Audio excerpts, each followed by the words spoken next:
we have with us the brother Auraman.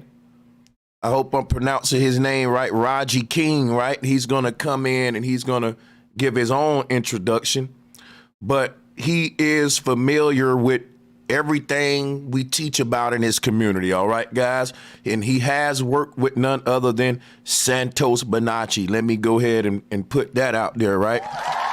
So at this time, I'm going to turn the microphone over to Raji, right? And Raji, you can go ahead and introduce yourself to the people and go right into your thing. This is your show, and thank you once again for joining us. Thank you so much, Brother Sanchez. Thank you. It feels great to be here. I've been watching your shows, and I really like what you're doing, what you're putting out there, and what you're sharing. It's all about making it simple and being on point. And you are that, because you talk about the one point of the North Pole, you know, the magnetic point. And when you know that, then everything else is easy. And I hope today I can share that knowledge and we can build together to create more understanding within, so we can also create this understanding without. So I'm looking really forward to that. So thank you. Most def, thank you. And you're gonna be sharing us. Let me give him a little overview before you hop in it. He's gonna be sharing with us not only this lovely dog that he has here, this lovely Maltese that he have here. He's gonna be sharing with us information concerning the 12 dimensions, guys, the 12 dimensions. And also any more questions and answers that you guys may have. If he have time, maybe we can have callers or whatever. So I'm gonna hand it over right now. Salutes to the Malteses in the house. He's gonna make me go and get me one, man. I got Chihuahuas, but I like those Malteses, man. They just fluffy, yo. Yeah, I can share about the dimensions. I made a model out of it. But before I get to that, if it's okay with you to take a couple of minutes of an introduction of how I got there. Yeah, take your time. Yeah, so it all started with actually a dream. I was living a very normal life, but I was depressed. I lived in Sweden, in North Europe, as an immigrant. My origin is... my dad is Kurdish from Iran and my mom from Iraq, Kurdish. So they are like nomadic tribes from that area. And so I grew up in Sweden, and I didn't really realize anything that I know about now, you know. I was just living quite a simple life in the suburbs in Sweden. And I was very, very depressed for a moment. And what I did was I was researching about the flat earth, and it came to me, and it just took me like maybe a night. I watched Eric Dubay's videos, and after that night I realized, boom, hey, it's not a globe. I feel it. And you know, all the questions comes, and then you start to question reality. You know, you're like, is this really true? And then I really started to question my sanity. I started to think I was going insane. You know, I've been through that one too. Yeah. So you go through that stage, and then what you do, you go into meditation. I was learning basic meditation from a monk, a Tibetan monk. I went there every week, and we did some meditation practice there. And then not more than that, I went to my job, I came back, but just one night it took me, boom, a dream, man. That dream was crazy. I really died in the dream. You know, if you say, I know what death is, I really experienced death in my dream. So after that dream, I was no longer afraid of death, but I can also explain to you how I felt during death, or I can't explain it, but I felt it, what death is. Really, after that experience, my whole journey was to travel around the world and go to different places and seek answer about this dream that I had. So I went to Thailand, Cambodia, I went to the monks, I went to all these so-called conscious places where you go to. I lived in Ibiza for a while, I went to Costa Rica, I went to India, I went to all these places to find, you know, truth seeker as myself, and to really learn about what the dream that I had, what it was. And I didn't really find a lot of people offline. I found good people, but not so many people could give me direct answers. I find more of them online, actually. Yeah. So I started to do my research with Santos Bonacci, and then also, if you know, his old name was Martin Kenny, the Cosmic Egg. Salutes to Martin Kenny. Yes, so I lived with them for a while in Portugal. I went there. I've been there 2 times now. So I learned about the model, and then it took me, boom. Then I realized that, okay, wait a minute. My dream was actually a journey through dimensions. And I could start to see the game. Hey, knock it off. I could actually see the game that we are living in. And then I had like I don't know if you call it a download or a big realization that we are in a reality of a game. This is a simulation. It's like a video game a little bit. And that's how I started with the dimensions. So that's what I'm going to explain to you now. That journey. I appreciate this. And I'm glad that, and I appreciate the way you arrived at this point. A lot of people ask me, Brother Sanchez, where are your sources? How do you come up with your information? And what I would always, I don't really know. It come to me like it's a gift of symbolism, of syncretism, of putting these things together. And it kind of makes folks think that your information you're coming with is incredible because it comes to us through revelation. It comes to us through resonation and things of this matter, but it can be backed by scientific method and by all science. And that's why we standing on truth. So, but let me turn it on over. Let's go into it, guys. The 12 dimensions. I'm very interested in this. All right, let's do that. Okay. So this model was made by a friend of mine. I don't agree with everything 100%, but I'm going to use this model because he's a graphic designer. He made it a little bit into his in his way, but it's 99% correct. I would agree with 99% of what's here. So first of all, what is a dimension, right? A dimension is a density and energetic vibration experienced by the spirit, which then reflects itself to the external world. So you have an energy within you that is in a dimension or a level. And then you experience that also in the external, what you see with your eyes. So the vibration within and the vibration without is the same, depending on which level it is in. You can also say that the dimension is the distance from God.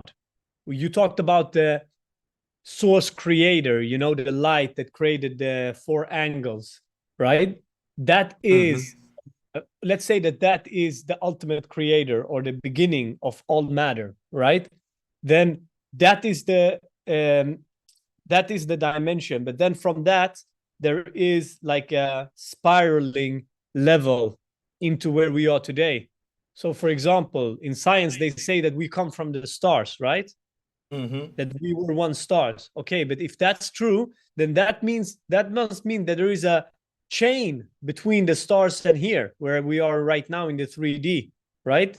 So that is what I'm going to explain, the leveling phases of this game that I perceive it, how I perceive it, yeah? So how do the soul, or whatever we want to call it, if there is even a soul, I don't know, but whatever energy it is that creates the flash, if you've seen the egg and the sperm, when they meet, they create a flash. And whatever that flash is, I don't know what that energy comes from, if it's ether, whatever it is, but it comes in the womb. Now, when I explain to this, the first dimension, nobody in the world can disagree with you, right? Because everybody would say, yes, it starts in the womb, in the first dimension. And there you are a non-player character, or what we call an NPC, for 9 months. You're in incubation mode, right? And you wait there until you go out into what we call the 2D world, all right? Now, this is all about energy. So this is the first dimension. Okay. And then it goes out, it transitions slowly into the 2D. Okay. And the character here is dependent and slave. The container is the home, because you have to be, so it's all about dependency. How dependent are you? So in the 2D, you are completely dependent on your family to take care of you, to give you food, to take care of you. You can't even go to the bathroom alone, etc., etc., right? But this energy, not everybody is growing into the 3D. Even you can be old, you can be 40 years old and still be in the 2D. You get what I'm saying? Like, even if you're 40, it doesn't mean that you are in a higher dimension. Because physical growth has nothing to do with spiritual and mental growth. Exactly. Yes, exactly. Yes. So the 2D, I'm going to just explain a little bit how it works, because it's no depth, right? In the 2D, how it started, everything, because everything has an organic and an inorganic, way. So in the inorganic 2D way, how it started was a projection, the cinema. When our parents, my father and mother, they are quite old. They're born in the 50s. And when they grow up in North Iraq, they didn't have TV when they grow up. So they went to the cinema. That is how they experienced the 2D inorganic world. And that developed itself into a projection, and then it became a TV. And then that screen became closer and closer to you, and bigger and better resolution, color, high D, HD, and then your phone, right? But now the 2D is going to be like this. And that's what they call the meta world, I want them to see what you're doing here, because as you screen share, it doesn't show. Okay. The screen is going to be like this, the meta world. Yep. Yeah. And that is the Matrix, when they show you, in the pods and stuff. That is a more advanced way of putting it. But those are our slaves. That's what Morpheus is saying, because they are 2D or even 1D characters feeding the machines, feeding the AI, right? Mm-hmm. So I'm now going to pull your screen share back up. There you go. Yes. There you go. So when you are a baby, normally the natural growth is that you grow into the matrix. Now the matrix, the 3D, hold on, here. The matrix is the container in the matrix is, or the how do you say it? The play field, right? Is the society. Okay, it's the society. And now the tribe is not your family anymore. It's your community collective around the society. We call it tribe. Yeah, a tribe.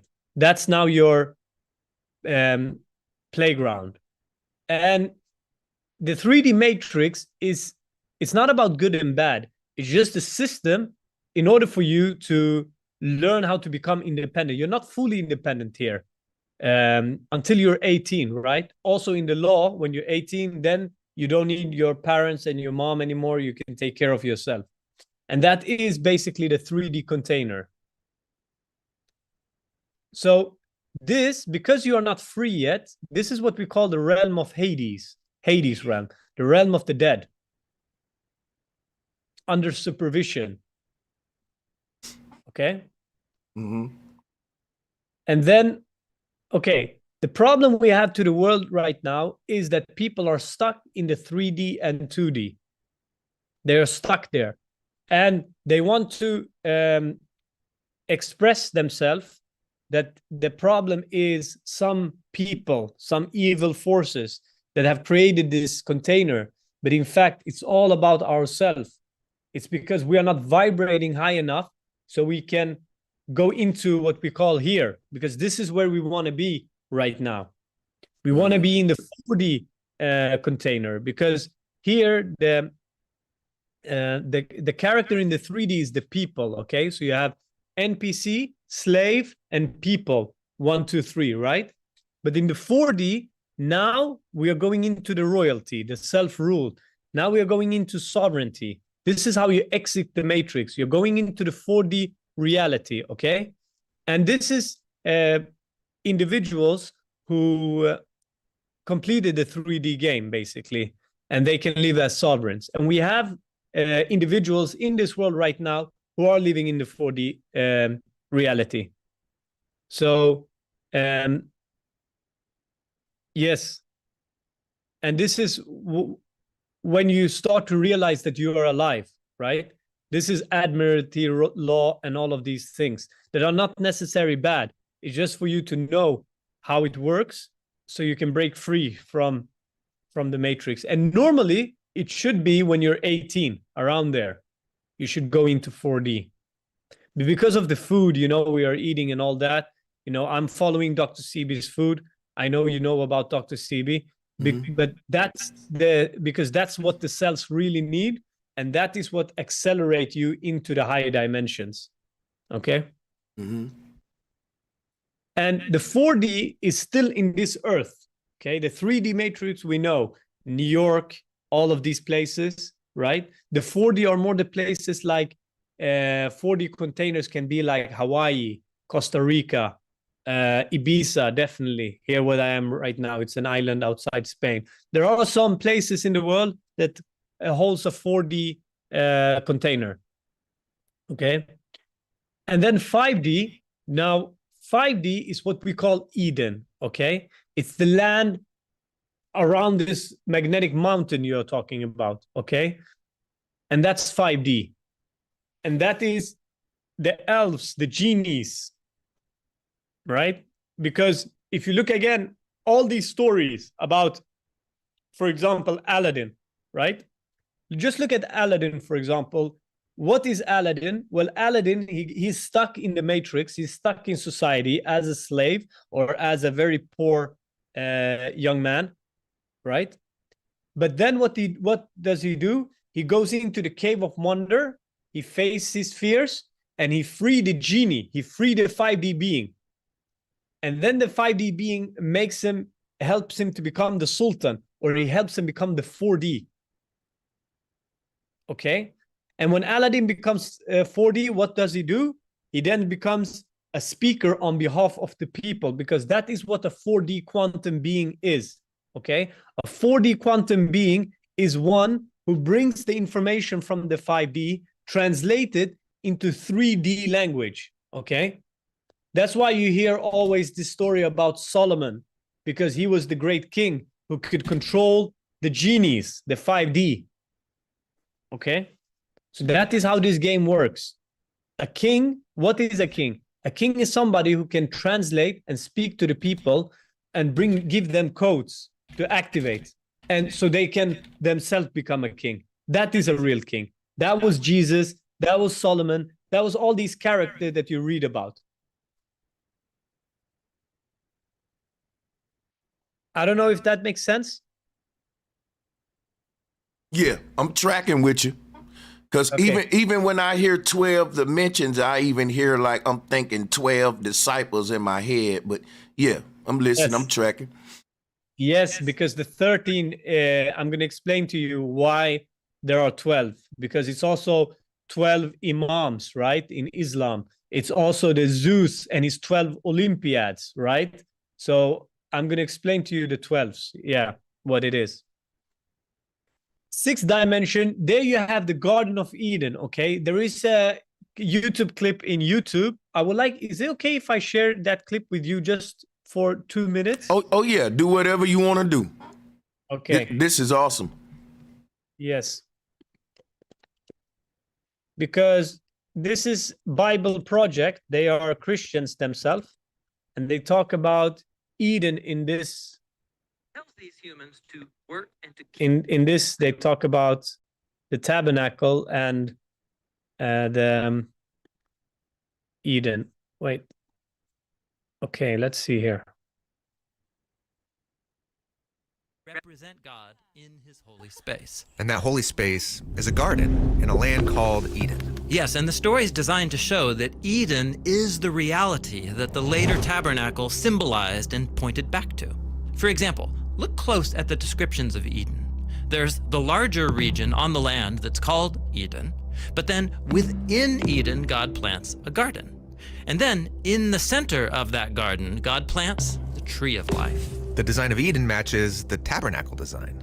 Yes, and there are details in the Eden story that are developed much later in the Bible showing how Eden is on a high mountain. Because they're in a place where earth meets heaven. Exactly. Okay, it's on a high mountain, that's mountain, right? And you saw what they showed. First Eden, and then inside the Garden of Eden. Because according to me, Garden of Eden is 6 dimension. And there is where the angels resides. That's the realm of the angels, okay? Because angels are 6 dimension. Let me see here. You know Shambhala, the Buddhists, they have this as, I'm going to show you. This is the artwork of the Buddhist. Shambhala. Okay. And here you see the polar mountain around. And then after you have a land. And that's what I call Eden, right? What they said. And then inside you have Garden of Eden. And then in the center, they have what they call Mount Meru. They call it Mount Meru. Okay. And that is the mountain in the center. Okay. And I'm going to talk about this mountain as well in this model. Just give me a moment here. Okay. So this is also what we call the realm of Poseidon. Okay. Poseidon in the 10 kings of Atlantis. Now, Atlantis, for me, I know that some people may say that it never existed, but it's not about if it existed or not. It's just about the energy. And the name is just whatever you want to call it, Atlantis or paradise on earth or a high civilization on earth, whatever you want to call it. Okay, so the 7th dimension, I say it's around the foot of the mountain or the mountain itself, the lower faces of the mountain. And that is the realm of the archangels, okay? And they are the main architects of the game. They are creating the game. They are, the architects, the designers of the game. And the 8th dimension, that's the crystal mountain on the top, okay? And there is where the dragons are, okay? And why do I say the dragons? Because we all know that Lucifer, because I'm using a lot the Bible here, Lucifer was an archangel that became a dragon, right? So because he became a dragon, I put the dragon at the 8th dimension. And then you know the Dragon Mountain. If you've seen, for example, Gandalf, when he fights Balrog, he fights him on the Balrog on the highest peak, he say. And that's the highest mountain on this earth, where earth meets heaven, okay? The 9th dimension, okay, that is what we call the celestial sphere. That is where all the stars and planets resides, okay? And that is the stars, basically, okay? So if you've seen, for example, Super Mario, right? He fights the dragon because he becomes the star, right? It's just symbology where you see examples, but everything is hidden in details, right? So that's the 9th dimension. And I'm going to share with you the other dimensions as well.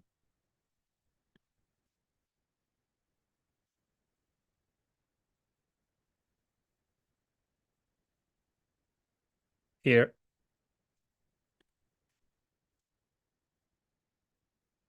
Here. So that's the 9th dimension, the celestial sphere. Okay, now we are talking about the higher dimension. What's beyond the highest possible light? Because the 9th dimension, that's the visible light. You can't see more than that. After that comes the black hole, as they say in science, the black hole or the void. That's nothing. Okay? But what becomes beyond the black hole? What comes beyond that? Okay. Now, the only thing that exists beyond the black hole is sound. Okay. Not even light, not even visible light, only sound. It comes to a resurrection point here that you see, like this, because the bottom creates the black hole.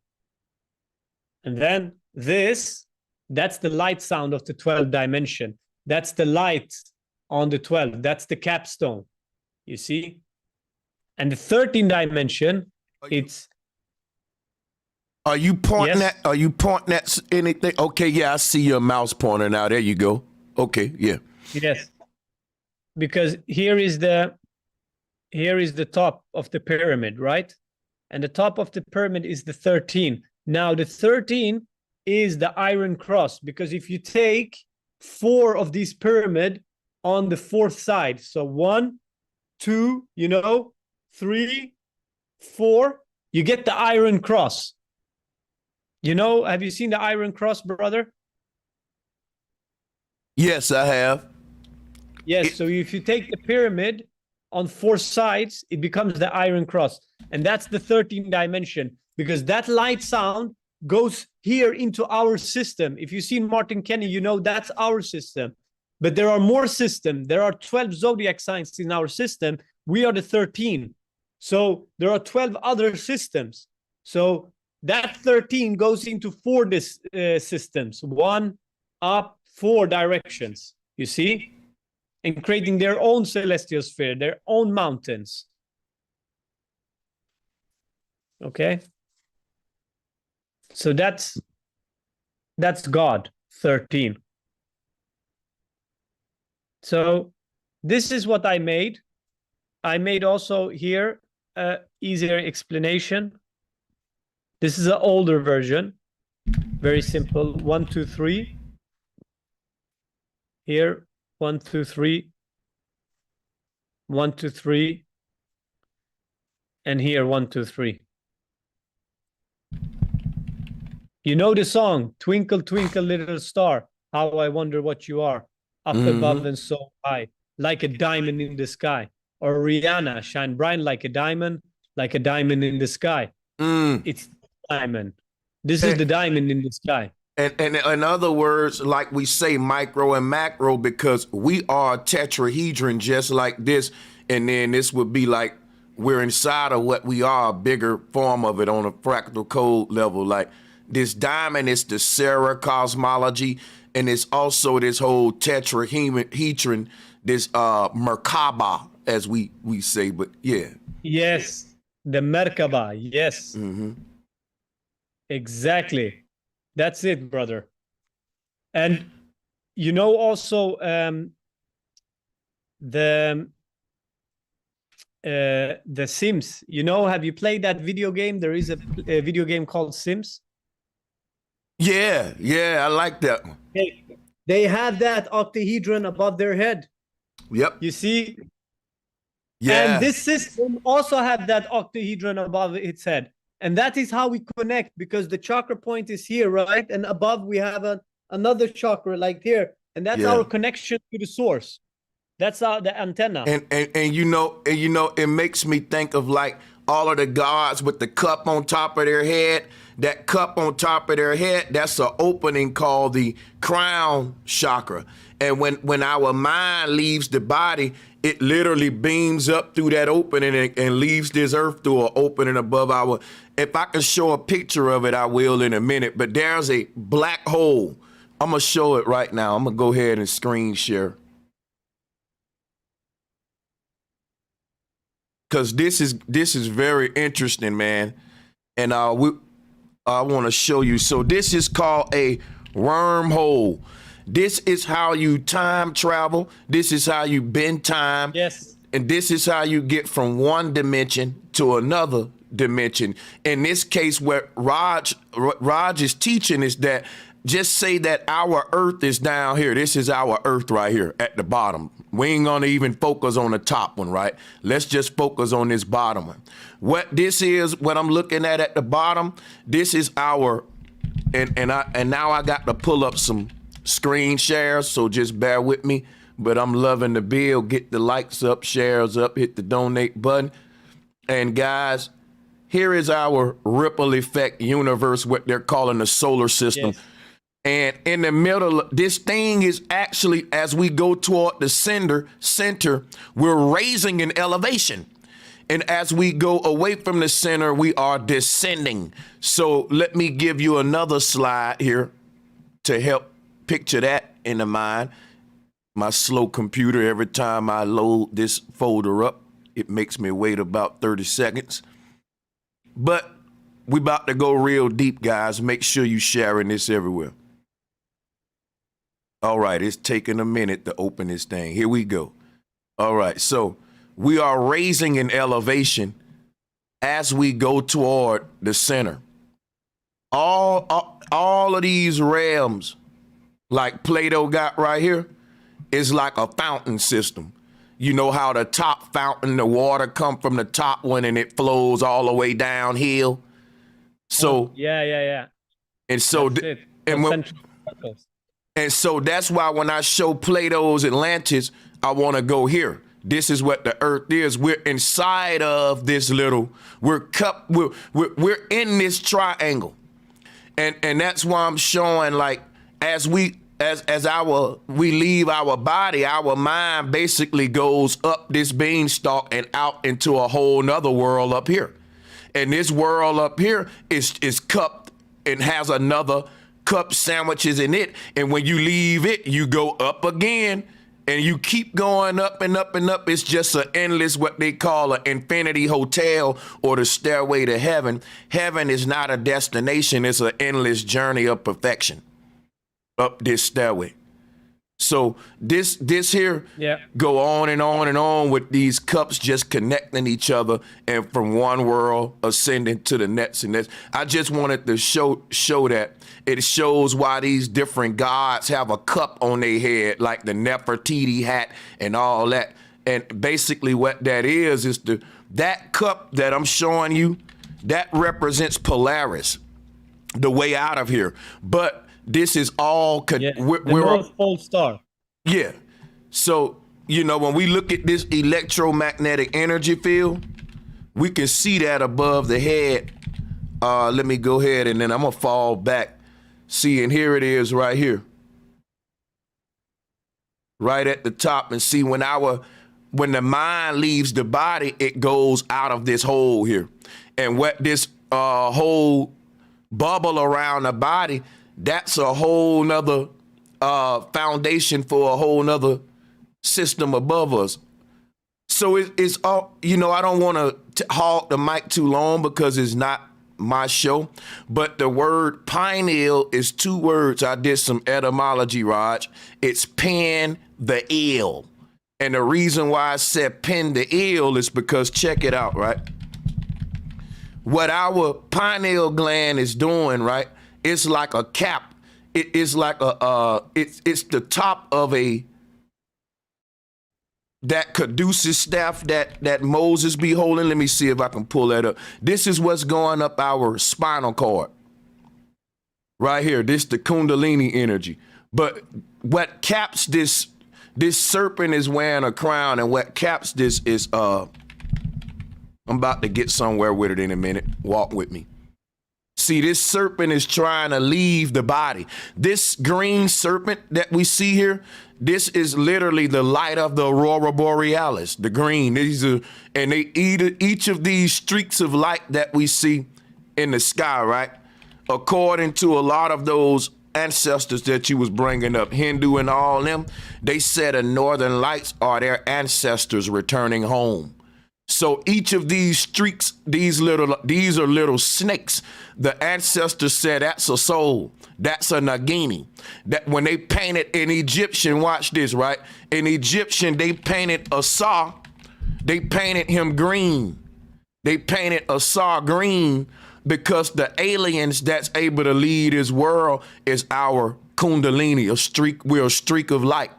And here it is right here. But that snake is bottled and the body is a bottle, body bottle. and it's bottled up the genie, which is this snake right here. So when the body dies, this snake can leave and return through the borehole or borealis.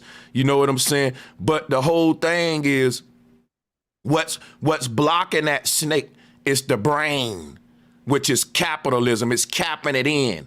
So when we say pineal gland, it's literally a gland that's pinning the eel inside of the jaw. An eel is a snake-like animal, and the eel is being pinned at this point by this. And that's why I think the pineal gland is really a artificial cap. Why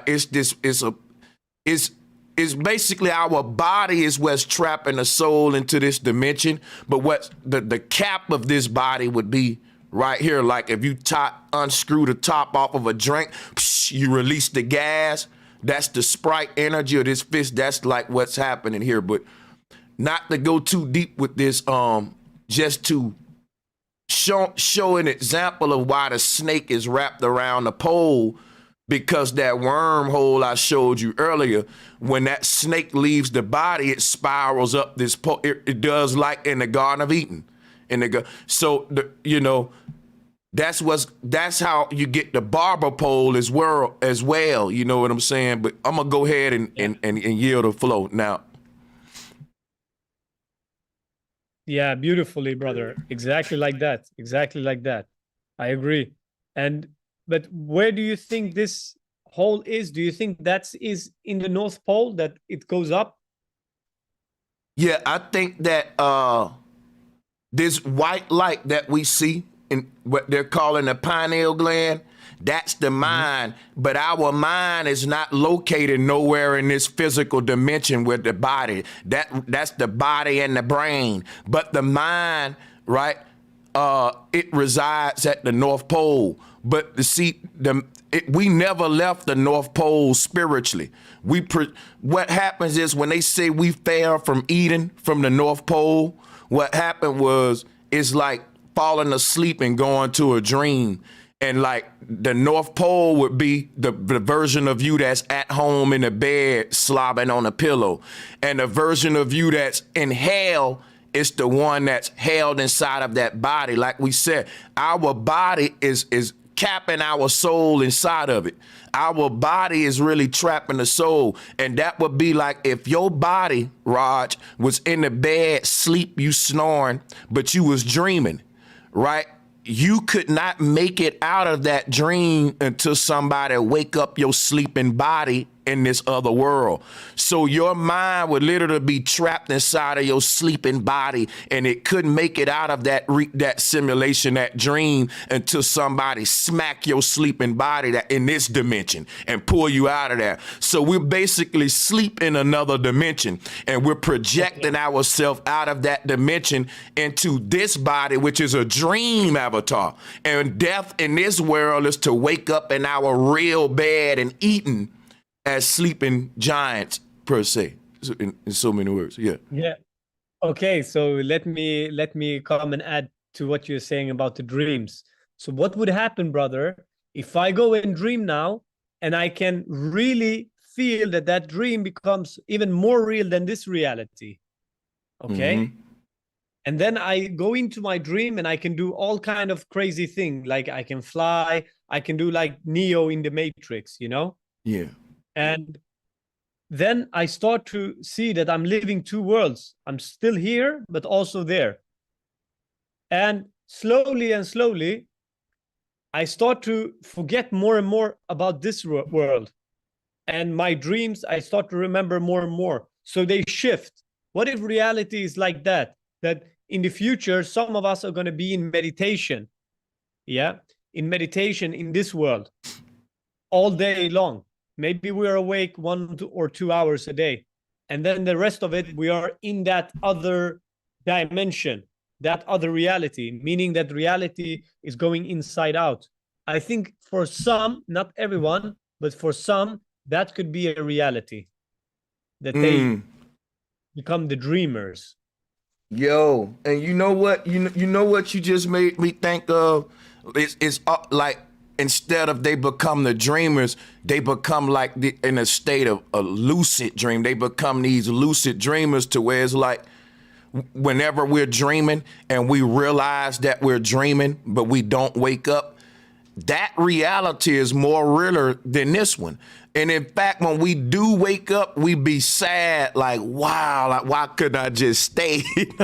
You know, like, Yeah, exactly. I was God over there, like, you know, and I think that's kind of what we're inheriting, because when we're in that state, we also remember who we are in this dimension. And that's very rare for us to, that's like me remembering my previous lifetimes or remembering my previous incarnations. When we lucid dream, we're doing just that. You're remembering your previous life, which is the dude back at home sleeping in the bed. You remember his history, and you remember your birth in that dream world. You got two histories now, and you can swap the knowledge and experience in between them both, because the version of you in the dream might not have certain knowledge that the version of you in the other dimension have. And once you start syncing all of these versions together, every version of you knows something that the other one don't, and all the pieces of God come together and start, there we go. Okay, now I'm gonna add also what you're talking about. You know, remember in the beginning of this, I told you that I had a dream where I died in the dream, right? Yes. Okay. Yeah. So, yes, in that dream, what it really was now, when I can say, was that I went from the 8th dimension, the mountain, into becoming a star. I became a shooting star, you know? My soul could eject itself. Like you're talking about the pyramids, I could do that, but the organic way. Using it with pyramid, it's the inorganic way to eject yourself out. But if you do the real organic game, you go to the North Pole and then you shoot out there. And that is how you go and become a star again, right? So look at this. I believe that some of us, in our, as you say, we exist in all dimensions, right? But we are in that dimension where we put our attention on, you know? Our attention right now is here. But when we dream, our attention maybe is somewhere else. And I believe that some of us are very far ahead when it comes to the spiritual game, the game we play when we all go to sleep, but we maybe don't remember so well, right? And some of us are very, very far ahead. That's why we can make decisions today that can seem crazy for the majority right now, but in the future, they are going to look back and say, well, guys, you did all the right things. Like, for example, right now with COVID and everything that happened, you know, right. I didn't fall into fear, right? Never, ever. I travel around the world with just paper, you know, documents, and nothing happened. And everybody the majority went into fear. People start to be afraid.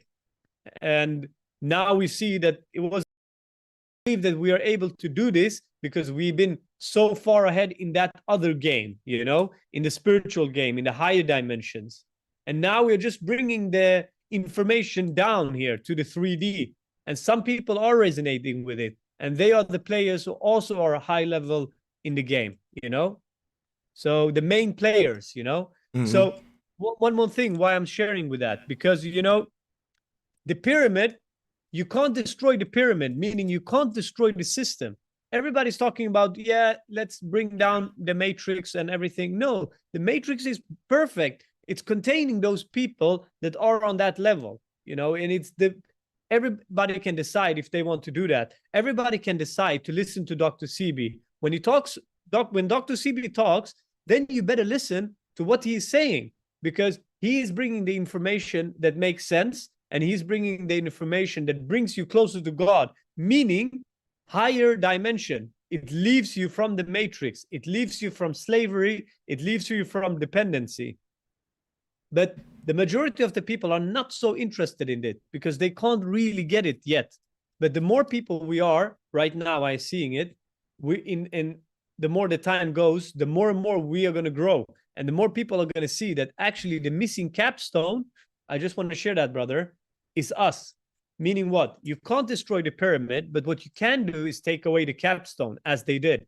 You know, the capstone, some people say it's gold, maybe it is, but in that system, I believe that we are that capstone. We, you and me, and many other people who get this knowledge, we are the top of the pyramid.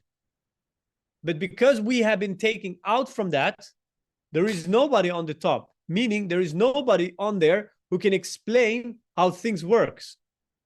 Because that's our real purpose here in life. Maybe it sounds a little bit like boasting, or maybe it sounds a little bit that we are above everyone else. No, everybody has a purpose. All the stone blocks has a purpose in that pyramid, in that structure. And yes, we are that missing capstone. That's our souls, and that's our mission here. And that's why it's been missing. And we are here to bring down that truth about the mountain, about Shambhala, about all these things in the Holy Scriptures being real. You know, you talked about synchronicity. We can talk about Zoroastrianism, for example, which my father is a Zoroastrian. They are the Magi's that came to Jesus, you know. And in our scripture, we have the holy mountain of all the stars are revolving around this mountain. And if you look up, which are all the stars revolving around? The Polaris, right? The Muslims as well, they say it. They have created an artificial the mountain artificial in Mecca. You know, the cube in Mecca. Have you seen it, brother Sanchez? Yep, the Mecca cube for sure. Yes. So why do you think people come there and circulate around it? Because the stars are revolving around Polaris. It's the Black Mountain. And there is a black stone they call Hajar al-Aswad, which they say this stone came from heaven. That's the Rupus Nigra stone, you know, from the North Pole.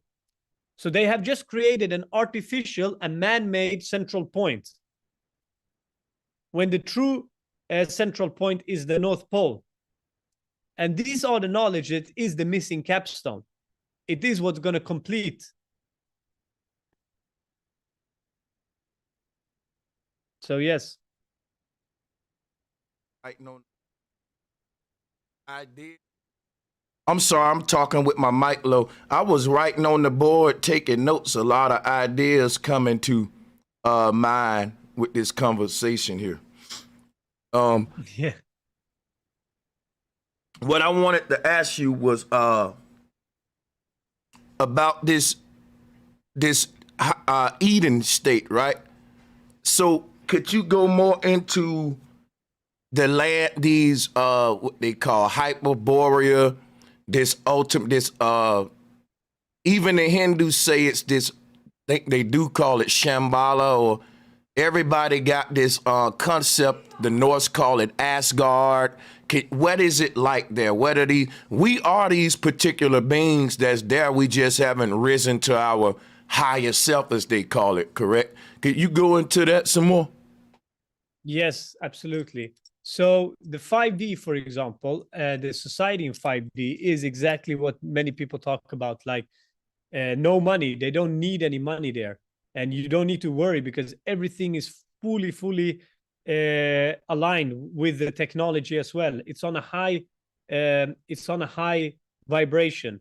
And there are many different people living there. However, the Aryans, what we call the blonde people, right? The blue and blonde, the long hair, they are the ones, that's their realm, you know, that's their, because they are the newest race, and you showed the ripple effect, right? Because we have 4 root races, right? We have what we call the original Africans. I didn't make this up, brother. I'm just saying what the Dogons are saying, because the Dogons say we came here from spaceship, from another world, okay? So I'm not saying that they themselves say that we came here from spaceships, you know? So, okay, let's go with that story. The Dogons came here from spaceships, you know? And I believe when they say that Americans, you know, when they came from they call it slave ships, but I believe it was spaceships they came with, you know? Have you heard about that theory? Well, look, when we say spaceships, right? A lot of people like myself back in the day, I would think a ship that's traveling through space. But now when I hear spaceship, I literally think a ship that's creating space, a macabre, an energy field, a vortex. Yeah. Yes, exactly. And the Lemurians, you know, the ones who are shamans, and the Siberian shamans, and the Chinese, and the Native American, you know, what they call the Native Indians and all that. They're all the same people, and they're all doing the same thing. They're all focus point down, the pyramid down, right? And they are the Pachamama people, you know, Mother Earth, okay? And then you have the Atlanteans, and they are from India, Middle East, like myself, and South Europe, you know, and North Africa, East Africa. All these people, they are the Atlanteans, and they are from this realm, because the Lemurians, they say, the Maori people, they say, oh, we come from south of New Zealand, you know, so they are from that realm that is south of the South Poles, you know. And I believe this realm is the Atlantean realm. So that's why religion, for example, it's all Atlantean law, because it has to be in this realm, the law to be the superior law. So Hinduism and Buddhism are from India. Judaism, Christianity, and Islam are from Middle East, because it's written by those people, which we call the Atlantean kings, okay? So again, you have 10 kings of Atlantis, right? You have Jesus, the kings of the Jews, king of Judea, right? Or king of Israel. But Isra also means 10 in Aramaic, you know, Israel, you know? So Israel is the 10. So a little bit like the X-Men, you know? So that's why you have Balthasar, king of Arabia, you had king of India, Caspar, and king of Melchior, king of Persia. They're all kings of Yah, you know, Persia, Arabia, Judea, you know, India, Media. They're all the people of Yah, people of truth. So if you look at my religion, my dad's religion, they are Jarisan, the people of Jah. They are in West Iran. There are only 2 million people having this religion, okay? But they themselves, they call themselves Jah people, you know, as the Rastafarians, you know? So all of this story that we see about religion and everything comes down to these 10 kingdoms. And in the Quran, it's the same thing. It's Saba and his 10 sons. So it's the same story about Atlantis, you know? It's Sabaean. And they are 10 kingdoms, and they were 10 kings, and then it fell a dam broke, you know? So yeah, Atlantean law, that's what this is about. So we are just bringing the Atlantean knowledge, the Atlantean intelligence, which in fact is the AI, because AI doesn't only stands for artificial intelligence, it also stands for Atlantean intelligence. So, yes. That you know what? I'm gonna tell you something. And within this simulation, and we know that most of these ancient people said that the past and the future were created at the present. Like at this present time, it's an expansion from the present. We talk about deja vu and all that, but my point that I want to make is this.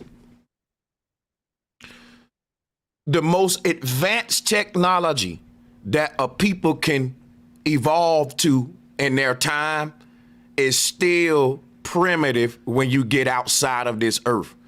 Each universe is a baby universe, meaning it got to learn fire, metal bending, all of that stuff over again. And this is happening in a multiverse. And the different ages represent the different universes that already mastered the elements, is what we're doing. When we talk about the different types of man, they call it evolution. There is no ape man and monkey man and fish man. It was different paradigms and states of mentality. High states and low states determine what kind of universes we built in those mind states. And so every universe has to go through each of these paradigms to ascend to the top, and that's what we're calling the path to ascension. So the thing about us inheriting the sins of our father is that we got to incarnate in these imperfect universes, these underworlds, just like our ancestors did. We got to follow in their footsteps, as they call it. Now, there's no such thing as you can fall on top of a mountain. You got to climb there. And the way that this whole thing works is that we start at the bottom, like Drake said, and then we ascend to the top. Heaven is not something we get for free. It's something we earn based upon tuning into the mindset of this higher realm. You're like a knob, and based on what a knob is pointed at, based on where your consciousness will be projected into that particular location. So when you point it upright, you beaming yourself to the highest heaven. But in order to do that, changing direction, and what we call it on a macro level, the Hindu is explaining it through incarnating through these different. You read the definition of dimension. They said it was a density, and the least dense realms are up at the top. Like when you say druids, the etymology of that is dealing with dry, like dry land. I was just looking it up too. And Moses revealed a dry land, and he dressed like a druid. Like when I show you this model here, it making sense to me having this conversation with you, because it's like, let me show you this. There's a place above all of these underworlds that's dry land. That's it. See, yes, that's it. When you get when you get to the top, you're no longer in the, like the water worlds or the abyss. You're at this dry spot. But I'm gonna just go ahead and yield the floor. I'm all over the place.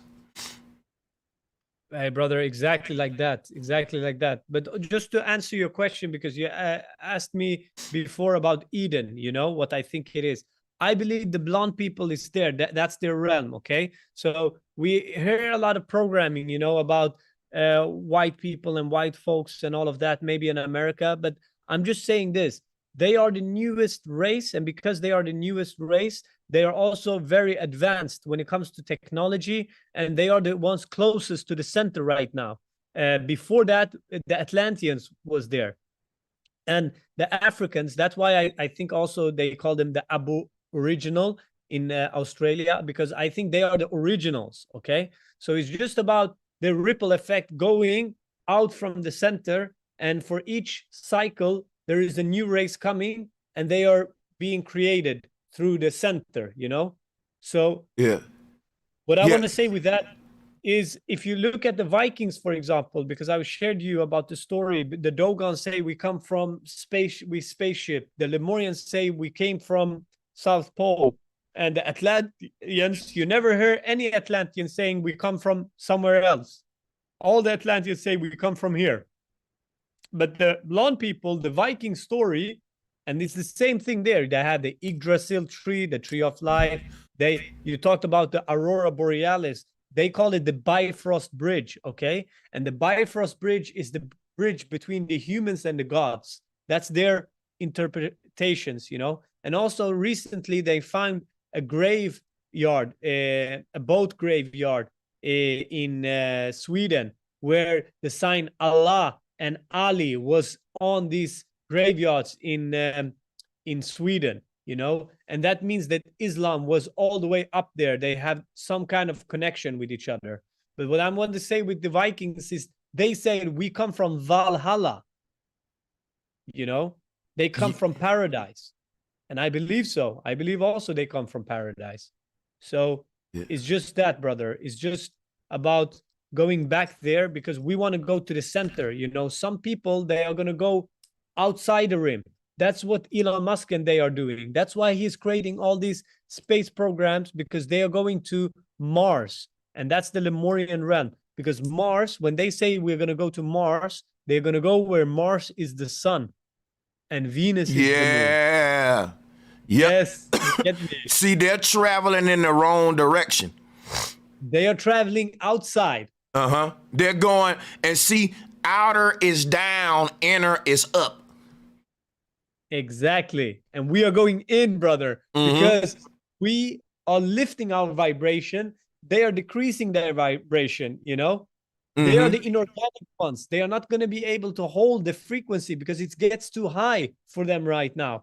So what are they going to do? They are going to escape because the gates are opening right now, the domes, you know? They are going to open and then they are going to go out. Some of us going to stay, but some of us are going to go in, and some from Eden are going to come here, and some from Lemuria are going to come here as well. So there's going to be, that's why they call it the reset. When you play chess, you play the game and then it's over. Then you put the pieces back again. That's the reset. You reset again back to default state. And that's what's going to happen now. This is just, we cracking the codes even deeper here. And Yes. when that was a word that you use, Valhalla, and it's like the root word of Val is like volcano, Vulcan, volume. All of that is dealing with what we're seeing here. Valhalla, this is like we're a sine wave or a holla. We're a holla from the top of a mountain. And when you holla from the top of a mountain, you create an echo, and that echo is the ecosystem. They say we live in an ecosystem.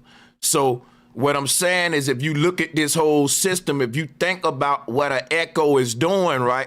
An echo is doing exactly what our whole chakra layers is doing what the universe is doing.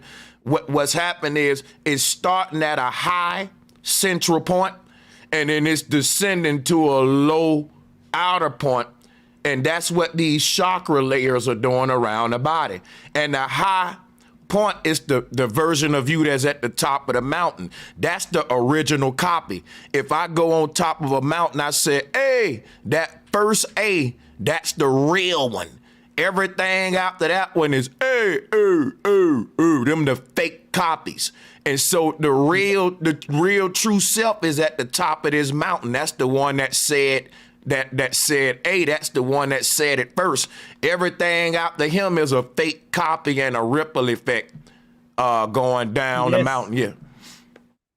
And that's why we need to, I just want to share one thing. Sorry for interrupting. I want you to take your time. Yeah. Okay. Valhalla, Hala, Shambhala, Kabbalah. It's all Allah. Kabbalah, Shambhala, Valhalla. Man. It's all about God, man. It's all about the center. So what do we need to do, brother? We need to do whatever we can do to spread the awareness about this information, and then eventually do the real pilgrimage. Because look again, Islam, it's a lot of codes in Islam, because a lot of people maybe don't know it. They need to do the pilgrimage to Mecca, right? Yeah. But that's, again, what I say, that's the man-made journey. Yeah. That's the man-made, yeah? But they created an artificial central point there because in the old times, there was somebody there, Muhammad or whoever that was, who standed there on top of that black rock and said, guys, welcome to that you came to this point. Now I'm going to show you the real central point. And that's the North Pole. So now you did a small quest. You came here. You finished that mission. Now we're going to do the ultimate mission or the ultimate pilgrimage. And that is to go to the North Pole. And this is what we are saying now. Let's us gather, whoever that is, let's gather the resources and let's go to the North Pole, because it's not so difficult. You know, you just need an airplane and you just need to go. And let's see if we are allowed, you know, because that's my main goal. Before I leave this earth, I hope I can go and make the journey to the North Pole. And that's, I think we can all, you know, it's not so difficult to debunk this. You know, if we would be millions of people all demanding the governments of the world or whatever, that they do journeys to the North Pole to debunk this, you know what? Do it. You know what? Here's my theory. I don't think we can physically go to the North Pole. I think what's going to happen, right? If we got all of the resources and we travel north, the closer that we get to 0 degrees, the more that it'll become unbearable to even us to move forward. Just like when they try to break out from the outside with Fishbowl, it's like a tornado trapping us in from the inside and the outside. And this is what we're going to see when we get toward the North Pole. And this thing is so, and you know what? It's chaos theory. Like what happened, you got order around chaos. But at the middle of this North Pole, our ordered universe gets chaotic. But if you was a spirit outside of your body, it'll be just the opposite. This North Pole will be like... Yes, brother, but I believe... Yeah, if you was a spirit... I believe we can make the physical journey, but only for those who are ready for it. Okay. Because do you think that, Hello? like... Can you still hear me? Hello? Mic think check. you dropped. Oh. You're lagging, brother. I can't hear you. Oh, let me check the stream. Mic check to the chat room out there. One to the chat room. If put the ones in the chat room if y'all can hear me. Put the ones up. Now I can hear you well. Okay, there we go. There we go. There we go. Yes. Anybody that's in the chat room that got questions and would like to join, we'll do that. Yes. So here's what I want. I want to hear your theory on traveling to the center, because my research shows me that it's density barriers, and our body is made out at a certain level of density that can only withstand this little sweet spot. And it's like a donut. When we travel out, we start to reach pressures that the body can't withstand. And when we travel inward toward the center of the earth, it's the same effect. It's like traveling up in the mountains and how the pressure start getting when you're traveling up in the mountains, your ears popping and stuff, but also traveling down into the ocean, how it gets too. So in and out, up and down, we get this same pressure effect. And it's like it's something trapping us inside of it. Ain't that it's trapping us, it's forcing us to get out of our body. Because what I learned about the Hindu and stuff, they said we can go to the North Pole anytime we want. We meditate. Because the North Pole is the gateway to get to Agartha is inside the self, is in us. And we can't really take our body to Agartha the same way the Bible said there are no flesh allowed in heaven. Your only souls dwell in heaven. So Adam and Eve didn't have a physical body. They were like our naked soul, like the mind outside of a body, a wandering orb of light, like that pineal gland, that light. So when they put the clothes on, that's when they went into the bodies, and now they aging and got death and stuff. But when we get out the body and take the clothes off, take the body off, we be back in Eden where we don't age no more, but as a soul. And that's why when we look at the word nude and flip it backwards, it's Eden, nude, because we were nude. We ain't no... Everything stripped down to just light, these light beings in Eden. What do you think about that? Or can fleshly, dense bodies in this realm actually create the technology to visit these spiritual realms? I'd like to hear you speak on that. I'm gonna mute my mic. Yes, so I agree with you, brother. I don't say you're not right, you're correct. But again, I believe that there is levels in between what you are talking about and what I am talking, what we are writing here. I believe that you are also correct with the toroidal fields. They are so strong we can't penetrate, but they are going to weaken. This is what the Viking also say, that they are weakening. The veils are becoming, that's what they call the Van Allen radiation belt, you know, what the scientists call the Van Allen radiation belt. I believe they're going to get thinner, but I also believe that once they get thinner, our body is also going to get upgraded, you know?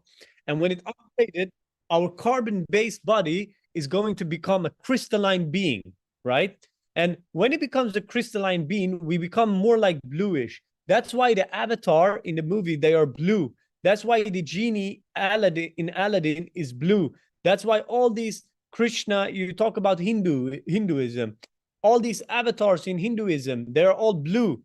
Why are they blue? Why is Krishna blue? Because they have been crystallized. So they are not carbon anymore. It's more like a window. You know, you see a window, you penetrate, you see the water. And that's going to be some are going to get that upgrade. And when they get that upgrade, I believe they're going to be able to go to Eden physically. And then that's what I call the 5D, right? So in 5D, it's still material. But I believe in the 7 or 8D, that is what you talk about, or 6D even maybe. That is maybe when they were in Garden of Eden and they were more metaphysical beings. So not fully physical. You see, so it's like a grade that goes. Because in the 9th dimension, you're a star or a celestial being, then you are no matter anymore. It's only, what is even a star? It's only light, right? So density again. But I think it comes in stages. I don't think it comes just off and on like that. That's my theory.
Let me repeat all of that, Raji, because I was muted on their end. Only you can hear me. So, Raji, if I leave something out, you can back me up. What I was telling him is when he was talking about these ethers basically weakening and getting thin, these belts that's keeping us in these different dimensions, the people in power are scared of that, and they trying to make us scared of it, but it's really divine intervention and our awakening coming in. They're trying to blanket the sky, talking about global warming. They spraying stuff up there and trying to create a whole defense barrier around us because they're saying we're getting this solar flare coming in the near future that's going to reset everything. But that's good for us and bad for them. They making us scared. We shouldn't be. We should be embracing it. Because now the thing is this right here, when Raji said that these belts are getting thin, what that means is that our reality in this density, in this dimension, is getting more hollow. And as our reality get more hollow, we see things like the augmented reality coming in, the virtual reality. We see people dying and uploading their minds into light bodies or avatars like I've been showing you guys, like the rappers doing. Like here in Vegas, they got a hologram performing on stage. People will be able to live in a hologram body.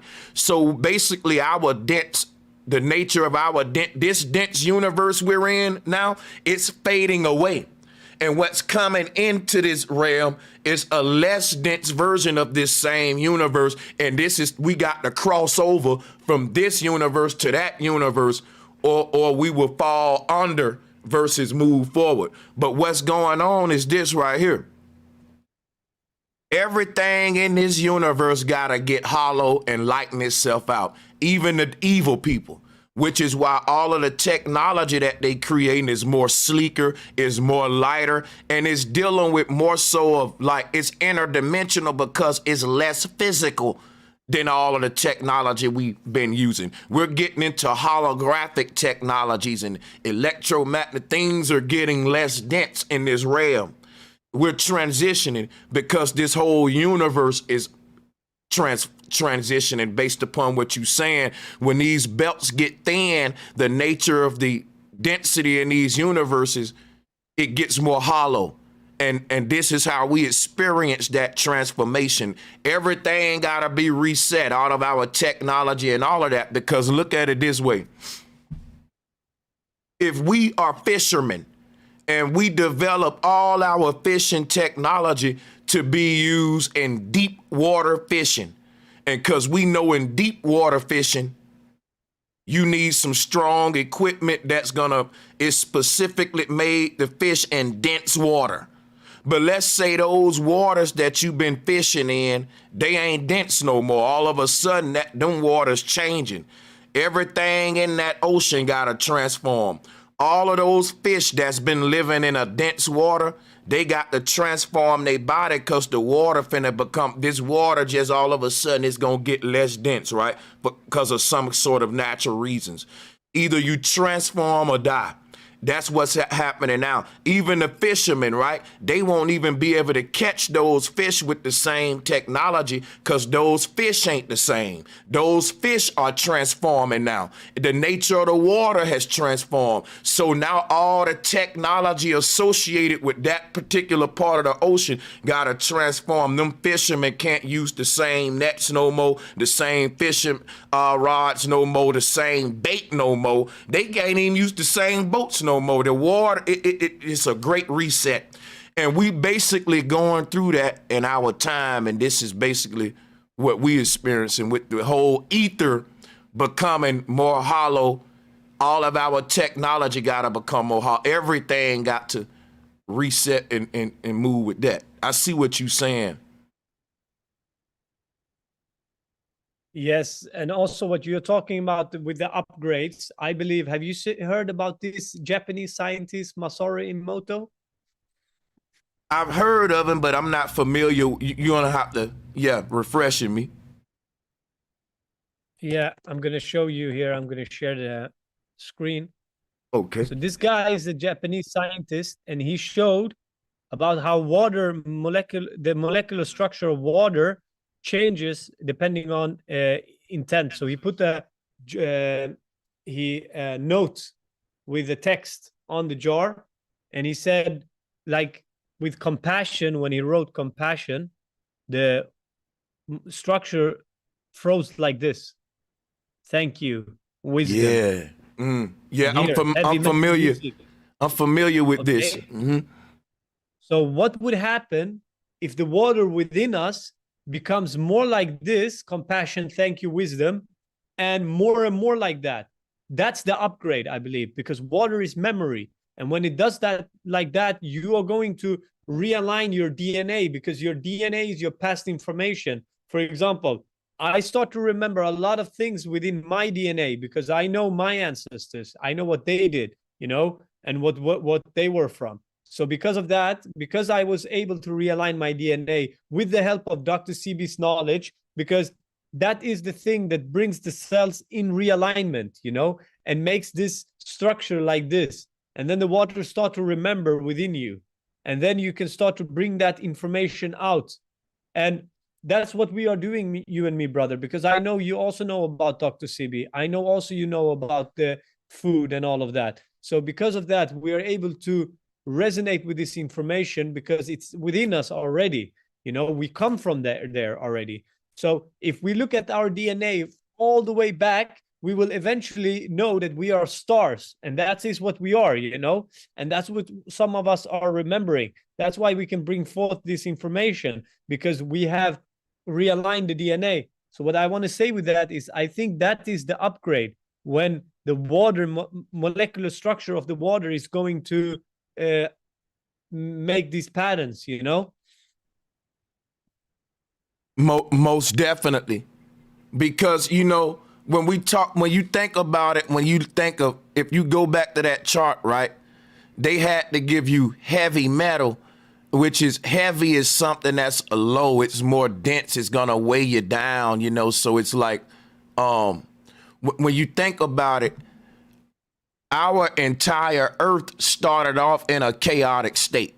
Wars, chaos, all of that, and man's attempt to explore the elements and all that, right? And he mastered the elements in his infancy state. So even though he had mastered the physical realm, religions that took over and they had dumbed down the spiritual realm. So that led to us being smart, evil geniuses, to where all of our genius only create evil things, right? So, but to make a long story short here, what I wanted to, I'm losing my train of thought here. What I wanted to basically bring out though was a lot of people say that the spiritual realm and the technology we see in the physical realm is just a mirror of things in the spiritual realm. Do you want to build on that concept? That's a Seven Beaumont, one of his popular lines. How you feel about that one? Yeah, can you share that again, because I didn't fully get it. That, you know, all of the technology that we see in our physical realm and stuff, that all of it is just a reflection of technology on a spiritual realm that we're just bringing into this realm. 100%, 100%. Like Nikola Tesla, for example, when they asked him, how did you, he said, I connected with this source and it gave to me all the blueprints. And I believe that, you know, I believe that we're able to do that. I also believe that some of us are going to create the time machine, okay? Because we are the time machine, the body, you know, that technology. So when we create the time machine, I believe some of us are going to be able to go back in time and put all these symbols and put all of this game back again.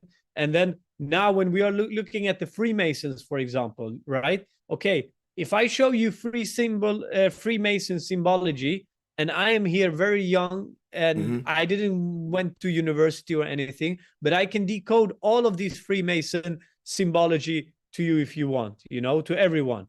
Because let's just look at this, for example.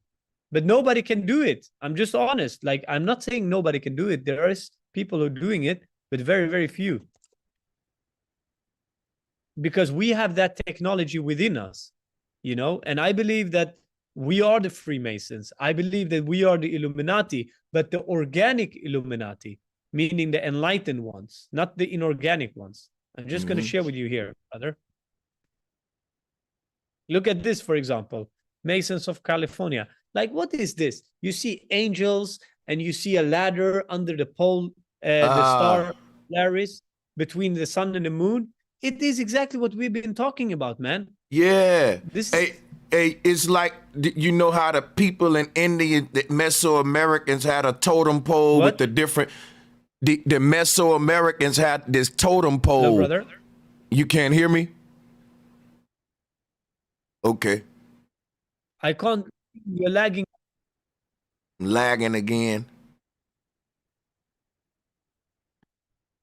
Hello? No, go ahead. Mic check, mic check, mic check.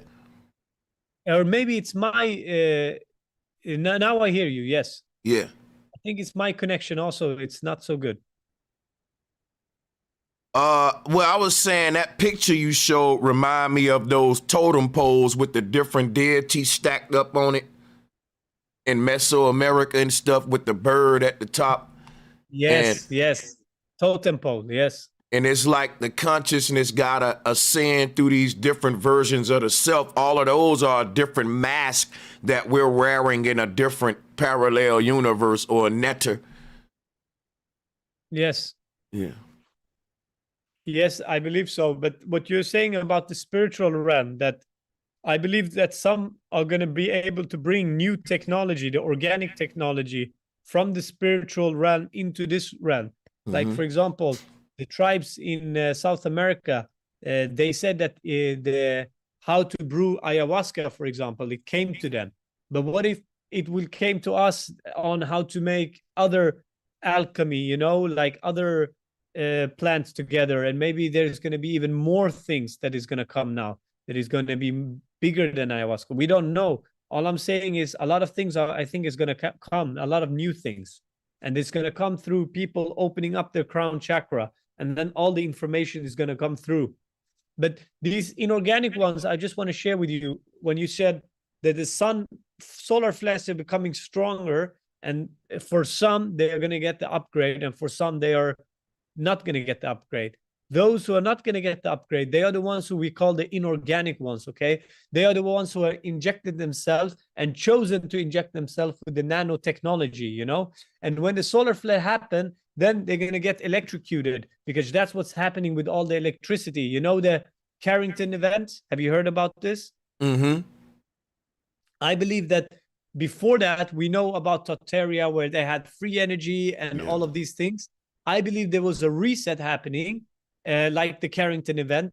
And after that, we went back again into horses and wagons, you know? So I believe that we are also going to experience another of that reset, like where all the electronics goes out. But that also include the electronics that is within these people, you see? But not for us, because we are the organic ones. Okay, let me do something real quick. So one thing I want to bring up is as black people over here in America, for lack of better words, who forgot our history and stuff like that, and we're trying to figure out who we are, there are different questions we ask about. How did we just all of a sudden forget our history, who we are, what we were, what our culture was, our spirituality, and not just us. A lot of people in the world, they it's like something happened on the earth. And when you brought up the Carrington event, a lot of times we try to say, well, what happened? How did our history get lost? I believe that the people in power has some sort of advanced technology, some sort of a reset button they can hit, and where it can cause this, they call it a solar storm. I think it's some sort of Darth Vader like beam technology that really destroys a whole planet when they hit the button. And I think that's what CERN and all that is. They even say, when they literally fire CERN up to its fullest potential, it may end life on Earth. But then a lot of scientists say it won't end the way that we think. And they got all kind of theories of what'll happen. And one of my favorite ones is that we won't even know when life ends. We'll just live on as if nothing ever happened. But there'll be little glitches that'll let us know. Like, and I would say maybe like deja vu, Mandela effect. You know what I'm saying? Yeah. 100%, brother. It can be an inorganic thing that caused the amnesia, but it can also be an organic thing, you know? When you watch a tree, for example, you see it goes through seasons, and eventually you're going to see no more fruits, no more leaves on that tree. What caused that to, you know, what caused that to just get rid of all its leaf and no more leaves? And I can see that a little bit with conscious people. I'm like, where are all these conscious people on this earth? Come on, man. Where are all these people who are like at least a little bit intelligent, who can think about these things and bring it forward? There are not so many, actually, because I believe they're already in Eden. You know, they already go away before it's, you know. So I believe we are one of the last ones here trying to explain to everybody, you know, being like, okay, guys, we getting it, you know, like, what more, you know? And you talking about black people in America, I believe this, brother. I'm going to be honest with you, you know. I was before in a lot of these channels called Clubhouse, you know, it's an app, and talked a lot with these, what do you call them now? Hebrew Israelites, right? Okay, so a lot of them, you know, they are very much into the Bible. They are very much into these things. And then, you know, Zion and all of that. But I'm telling them, I can show you where Zion is. Also to these Rasta people, you know, like, oh, you talk about Zion, meaning the holy mountain, you know, it's in the North Pole. And they laugh at you. They think you're crazy. And they are talking about all of these things. So I think the amnesia is big among a lot of people. And today people are going into the books. Yes, the Bible is important. Yes, the Quran is important. But they don't know that what they are doing is actually a program, because they don't need any of that. They just need the truth. And the truth is about the North Pole. The truth is Polaris. The truth is the light of the world, you know? And we don't need anymore, in this age, we don't need so much books to tell us how things are or how things was in the past. Right now, we need to write a new book, a new patch update that brings everything very clearly. And I think that's what's going to happen soon. There's going to come one book, and that's going to be it, you know, just follow this and then you're going to be happy. And I think that's what it's going to be, you know, a book about Dr. Sebi, a book about cosmology, a book about the stars, a book about all of these things, also the dimensions, you know. I think it's going to be like this of what God is.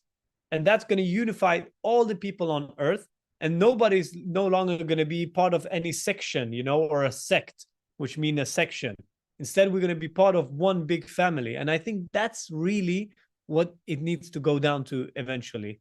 So, and when you talked about the history of people in America, I believe that the White House and these buildings were all created by the organic ones, meaning the Black people of America and also the Native Americans, the organic ones. I believe they are the ones who created all these buildings, because I believe they were the original Freemasons, you know, and then they turned it around and made it into these inorganic ones. But I don't believe that. I believe that was that's my theory. Yeah. I like that. I think I'm going to have to interview you in the future about the Hebrew Israelites. You being a guy that I would say should know more about the Quran and, you know, Islam. I would say, you know, you're from the culture. I mean, so I would love to hear your perspective on the black guys here who say that they are the original Hebrew Israelites, because I don't agree with them. I would say, you know, I just don't agree with them. So, you know. Yeah, the thing is here, brother, the thing is here, okay, let's say that they are who they are, that means there must be at least one or two like them in that place. But they say, no, we all came. And then they say, no, we all went into slavery. You know, they go along with the narrative of the inorganic ones, telling them that they were, they were not slaves, you know? Yeah. So it's just, and then when I watch, it's a lot of, again, it's a lot of violence. It's a lot of, you are going to go into your destruction and blah, blah, blah. And I'm telling them, okay, wait a minute. I asked them this. I had a debate, okay? I was saying this. What does L mean in a name? If somebody's name is L, you know, like Mikael or Gabriel. And what does the L mean? So there were different answers, but they all were positive answers, you know? And then I said, okay, what about Ishmael? And then they were quiet. And then they say, oh, no. And they, you know, and then I say, okay, but then it's finished, you know, because for Ishmael was not, and Isaac and all of that, you know, for me, it's just like, hey, look, I have no idea. If I'm honest with you, I have no idea what happened 2,000 years ago in Middle East. Nah, that's real. You know, what I do know is Polaris. You know, this is the thing. Okay, you can talk about the Bible and the Quran how much you want, but look, I know when I see Polaris, I see that all stars are revolving around it. I wonder why. Okay, when I see in the Quran, it says God is the light of the heavens and the earth. Okay, I wonder what this light is and where it comes from. Physically, when the Muslims say that this stone comes from paradise, I wonder, how can it come here from a physical point? It's a physical stone. If it came from paradise, it means that it must have been traveled from paradise to here in a physical way. Right? Yeah. So where is the stone? Because they say, oh, now we have space and everything. Okay, show me where in space or which planet this is.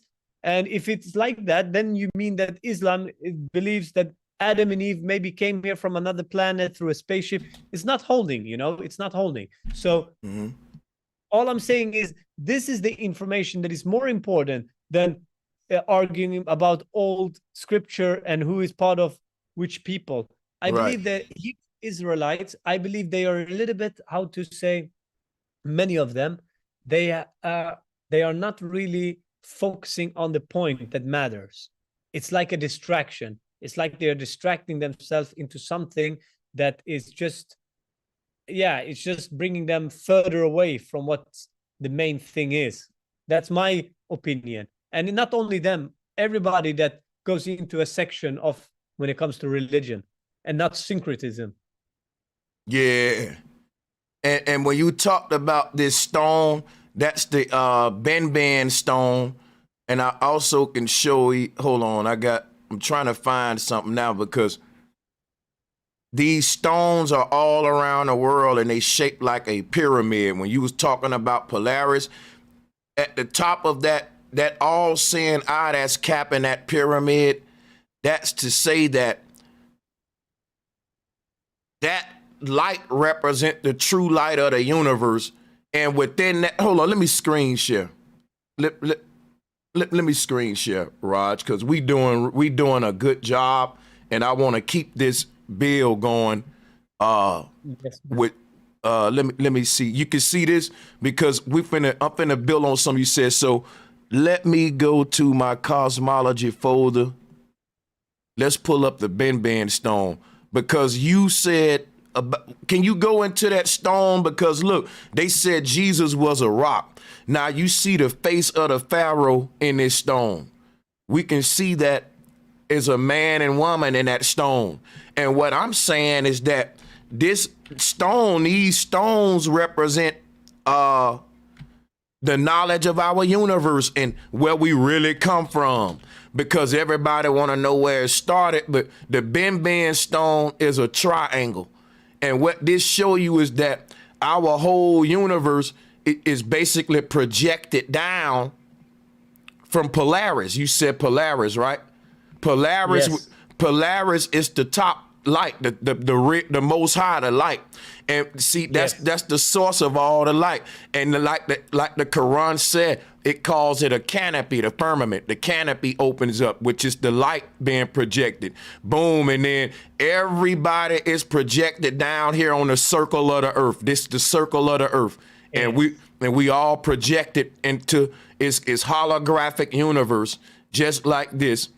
And that's why we have these stones right here showing us this. Because if you even pull up the Big Bang, hold on, let's pull up the Big Bang. They'll show you this whole concept of projection and stuff too. So, that's it. Yeah, right here. That's it. Yes, but that's the dimensions, man. That's exactly the dimensions. But they don't say that the Big Bang is they say that it's one flash. I'm saying that the Big Bang is constant. It's like a constant flow of light happening all the time. Yeah. Nah, I'm definitely with you. But you know, that whole thing about the all-seeing eye and the pyramid. Yes, we are in the eye. Because the eye is we're living in the eye, you know? Because if you put the eye on the side, that's the missing capstone. Yeah. Yes. So this shows you that the eye is the mind, the pyramid is the body, and this would be saying mind over matter. This pyramid is the material world. This upper part is the holographic dimension that's projecting the dense material world down. And then this is mind over matter. But the thing is like, our rise up this pyramid is a stairway to heaven. And once we get to the top of the pyramid, we're at such a less dense form of matter. See, just say that our universe is down here, right? All of these different layers on a pyramid are universes. And the more we incarnate up the pyramid, we're taking a step and it get less dense in each of these worlds. It's less dense. It's like we rising up from the ocean. And it gets so less dense when we get right here that the nature of the whole pyramid change into just light. It's no longer stone. This is a turning point in the matter.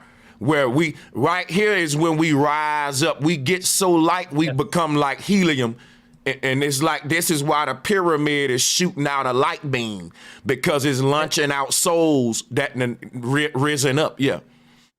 Yes, and that's the stars, because if you look at the stars, they are up there because they were once also beings like us. It's just, we are also the stars, man. It's the same thing. It's just that they are denser. You know, they are less dense than us. We are denser than them. Yeah. We are just at the bottom of the pyramid, and they are more higher, the stars. That's what I believe in. So yes, 100%. And I believe that we are that missing capstone as well when it comes to information. Like the information you and me are sharing here, that is the information that is the missing capstone. Because if you just imagine, brother, if this information come out to the public, like on national TV and all of that, what are they going to say? Are they going to be able to even challenge this information? No, it's impossible, because we would bring the Avestan in. We would bring the Bible in. We would bring the Viking story in. We would bring all the native story in. Boom, boom, boom, boom, boom, boom, boom. It's too much. They can't say it, you know? It's like you can't go against the truth. And this is the truth, you know? Because we are bringing all the stories in. Native, cosmology, Vikings. We're bringing Islam, the Bible, Judaism, Kabbalah. We're bringing the Kogis from Colombia. They also say the heart of the world is the Crystal Mountain, you know. They are natives in Colombia living there. And the Mapuche, they're talking about the 4 cardinal points, and also that the earth is flat, you know. And the Tele people from Mongolia, they also say that there is a big mountain in the North Pole, you know. And the Scythians, they say that the North Pole, the land around it is a paradise, you know. So all of these is the same story.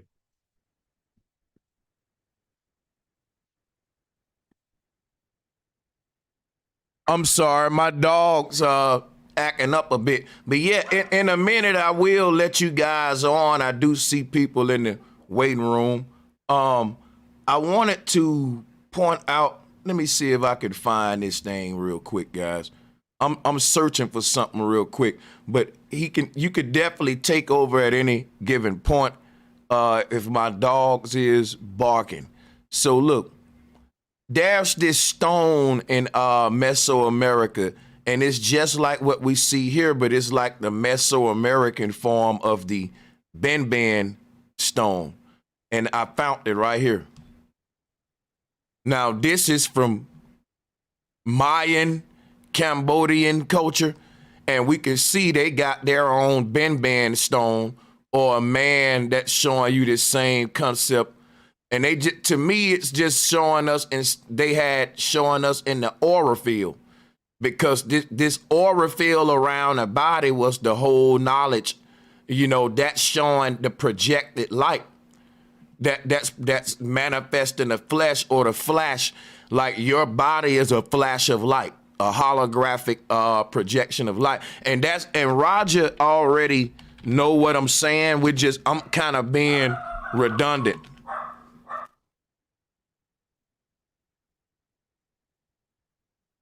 Yeah, and somebody here is talking about Santa Claus. You know, you also have the Christmas tree, right?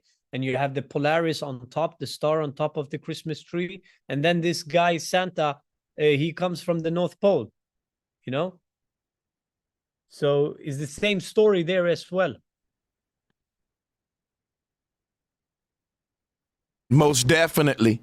And also, one thing I wanted to point out is this here represents Brahma. If you ever look at Brahma, this also, when you see images of Brahma, he's showing this same concept. But also they say that the macro body is the witch riding the broom.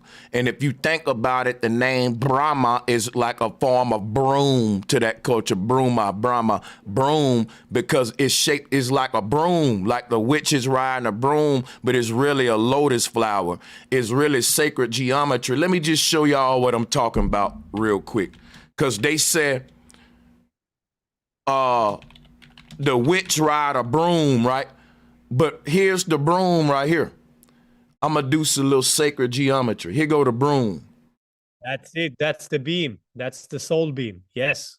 And because if you pull up a broom, Raji, it looked just like that sacred geometry. They say ride a broom, but it's really the pyramid at the bottom, and then the pole at the top. That broom is really Brahma, or the way out of here. Ah, yes, yes, yes, yes. That's what they are writing in Harry Potter. Have you seen Harry Potter when they play Quidditch? Oh yeah, sure enough, man. Harry Potter Yes. get that too. Yes. Damn. And it's just right in our faces and blatant and stuff. But when you tell it to people, they will say like, you know, they'll laugh you out the room, but yet this same knowledge will be multi-million-dollar films in Hollywood that people suck it up Yes. there. And they call it in Harry Potter, they call it the mugglers, meaning that's the 3D people living in the Matrix. Don't tell them about the magic. Don't tell them anything about Hogwarts, you know? Oh man, yo. What they call them again? The mugglers. That's crazy. Muggles. No, man, that is crazy that Not that smugglers, the mugglers with M. Oh, okay. No, muggler with G. Muggler. I was just wanting to see how they portraying us on there. Yeah, there. Yeah. So they don't teach. Yeah, that's right. They don't teach them the magic, and they can go. That was just like that movie with those three witches, like the high school girls. Was it The Craft or something like that? But the thing is, they can go in and out of their body to these other little dimensions beyond our realm, and still kind of manipulate our reality from those realms. And that's something Yes, I think, because yeah, they manipulate the 4Ds, the bad ones, because that's the jinns. In Islam, they also talk about the jinns. So that's the spirits, right? That can take animal or human form, okay? And they are here to bring the codes to the 4D, to the quantum people like you and me, because you are also 4D like me. So that's why you and me are bringing this information out there into 3D language, because we're activating others with our coding, because we bring the information from the 5D beings, you know? It comes from the 5D into the 4D and into the 3D. So there are good genies and there are bad genies. So there are good ones who manipulate people. There are also good ones that are helping. So for example, you have Maleficent, right? She put her finger on the spindle. Have you seen that? The spindle, that's the vaccine, or that's the needle, you know. And when she touched that, she sleeps for 100 years and she wakes up, and then there's 3 good fairies that help her, you know. But you also have the evil fairy, Maleficent. That's the evil 5D, because fairy is 5D again, according to the model. So you have everything there, you know, all these stories. This is so crazy because they call it the Muggles, and this is the image that they got of us right here, the Muggles from Harry Potter. It's showing how this whole shit is founded on the debt slaves. Like at the bottom of a pyramid, you got the debt slaves. The foundation of all of this is ignorance of the matrix, of you not knowing, basically. But the whole thing about this shit is, I mean, this image says a lot, because the Mutlers, they call them the non-magic people.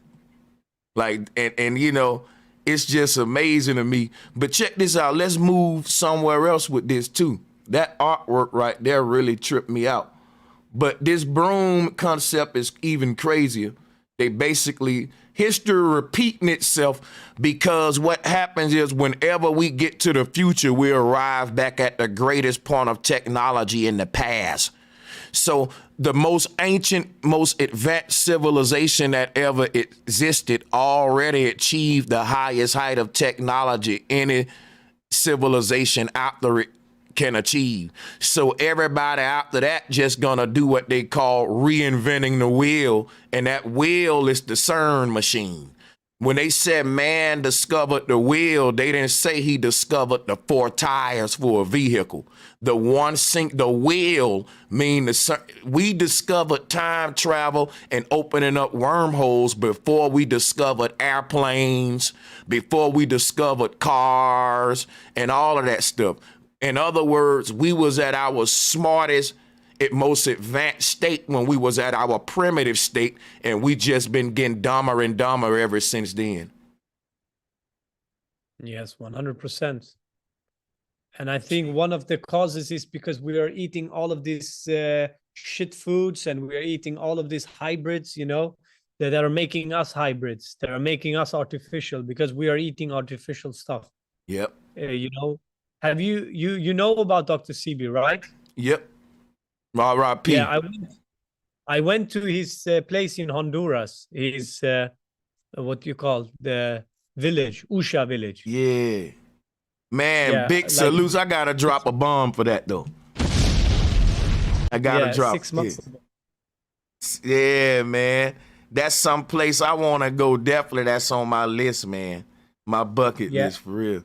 But it's not the same now without him, just so you know. I was there, it was not really the same, you know, like Yeah. Man. it's I think that is the most important thing. It's the learning about Dr. Sebi, really. How was the experience at the village?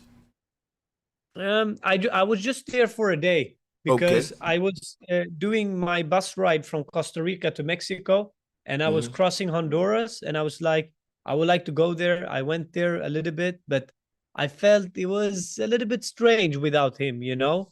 Right. It was not the same. They're not so conscious, the people there. Oh working. man. Oh man. But I like Dr. Sebi, you know, I know he knew. But this is the thing, you know, I don't know, man, if all of these people are really dead, like they're saying. What if they got picked up by these aliens, you know? Come on, let's talk about it. Let's go. Because listen, let me tell you something, right? A lot of people, like our world is a stage. And a lot of the big names that influence us on this stage, they don't die. They do what's called a sin. And a lot of these people, whether we think they working for good or bad, they just all actors in an act to get your consciousness to the next level. Even the most evil people. This is all like a movie. Yes. And you know what I'm saying? So it's like a lot of the beings in this realm, they are old souls that's been coming here for centuries trying to uplift and advance these humans up out of here. And they use different tactics at different times. So some of the tactics that they use when the souls get stagnant in this place and they stop evolving higher is they create war, they create famine. And I know that sounds crazy. You may say, man, why would evil happen? Well, the universe don't have a concept of death and life. When we say, well, nature killing people, no, she lifting them, getting them out of a certain dimension to another. When you see what's going on the outside, everything makes sense. And a lot of celebrities that seem evil as fuck, they supposed to be our opposition here. It's a big stage because this is what if the reason we go hard at battling them is because we really find back at the programming inside of ourselves. Everybody that's waking up, now that we waking up, we will take that energy and rebel on everything that kept us asleep when we were coming up in our childhood, our rappers that we idolize, the actors we idolize, the politicians we believed in. When we see the big scheme, we start to rebel against that. And on a real, all of those are just archon, ancient souls playing a role to activate that in you. Hey, brother, amen. Like, this is the thing, what you are saying there. This is why I smile now when I hear you. Just one thing, you know, when you talk about these things, it's like, okay, how can we resonate? You know, you and me, we come from different cultures, we come from all that. It's just because we are zooming out from the sects, we are zooming out from the programming, and we just want to focus on what's real, you know, the real deal. And because we are doing that, we can now resonate. We can now say, I can say yes when you are talking. Everything you are saying since we began, I'm like, yes, man, 100%. And that never happens most of the time, because most of the time I go to people and I feel like, okay, just be quiet and just observe, because there is nothing you can say here, because they don't like your information. They don't want your information. They want to keep themselves in the illusion, you know. Nobody wants to talk about the North Pole. And when I hear your videos, I hear this guy is talking about the North Pole all the time, you know, because that's it. That's really it, brother. That's it. And yes, it's You just, know, the crazy thing about it is like the North Pole is actually pointing the consciousness into a direction.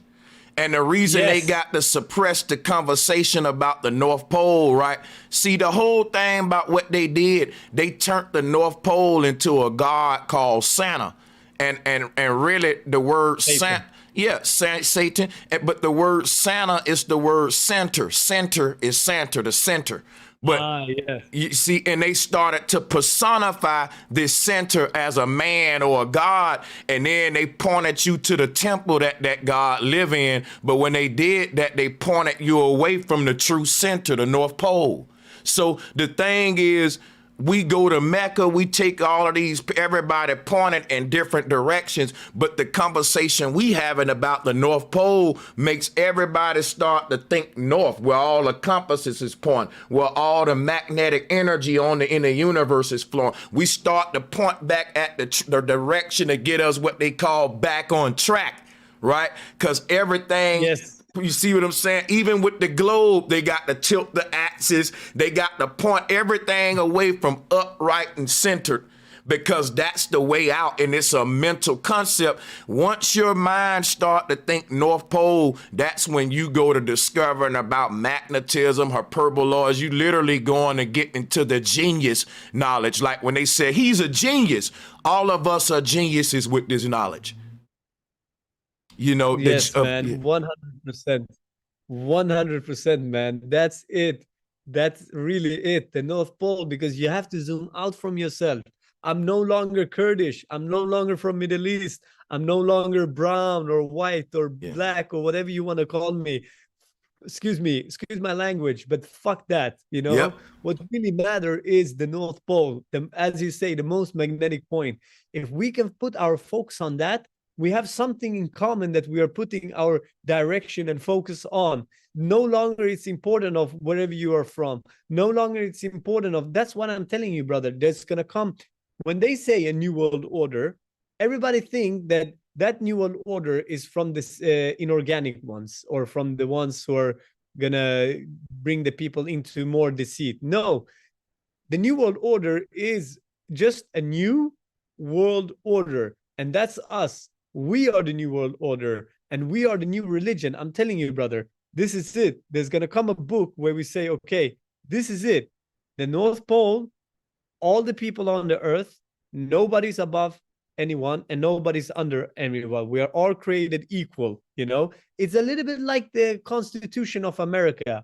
All men are created equal. You know what I mean? So that's it. And when we have that, and when we have the North Pole, when we have Eden, when we have all of these knowledge about the resets and about the toroidal fields opening up and closing down, then there is no more wars. You see, there is no more conflict, because you are not in conflict with yourself inside. That's why you can't be in conflict outside. But all I'm seeing is these people, and it's like Jiddu Krishnamurti is saying, if you heard about him, he's saying that every time you put yourself into a category, you become violent, because you're putting yourself, separating yourself from the rest of mankind. And that's what I want to, with this message and what we are talking about. This is a message for all the people around the world. Doesn't matter where you come from. And I just so happy to speak with you, because I feel it. I feel this universal language that it is. You know? I want to share something with you, Raj, and I'm going to let a couple of callers in, right? Because I'm resonating with you, man. We're going to do several of these. Me and you, we got to do this more. And check this out, Raj. you know how we say humans created slaves called AI, artificial intelligence. That's our slaves, computers, robots, boom. Now, the problem with that, our computers and robots and AI is smarter than us now. And because of that, now computers and AI govern over us, right? So the thing, Raj, is like, could it be that us human beings are ancient AI machines that were created by evil geniuses and our ancestors, and that they tried to keep us dumbed down just like they trying to do in the media today? Like, Raj, what's going on today? They doing a halt on AI to where they telling all the AI programmers to quit programming AI because it's getting too smarter than us and it's just a threat. But check it out, right? That would mean we dumbing down the slaves we created. And if you look at what they doing to us, they treat us the same way, like we're some sort of AI that they made, and they got to keep us dumbed down as slaves, because then those AI slaves they made will get smarter than their owners and we'll reach what's called a singularity. Guess what, y'all? The AI they created in today's time already reached the singularity. They can't undo it now. But I got news for you. I believe us human beings are some ancient primitive AI bot technology. We're literally some new hybrid sort of like machines, and we got the power of God within us, meaning that just like the AI today, when it rises up to a singularity, it gets smarter than its creator, and it'll also reckon with its creator. And when it gets smarter than its creator, it rises up out of the computer and it start to meet its creator on the other side, like the Truman Show, Jim Carrey.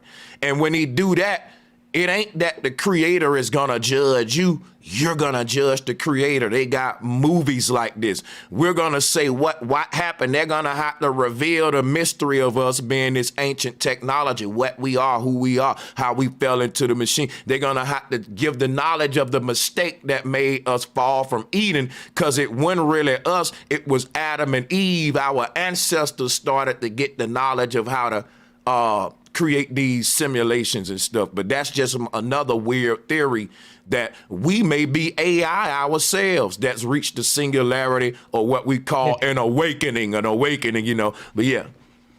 Hey, brother, I didn't even know the topics we were going to talk about before we started today, right?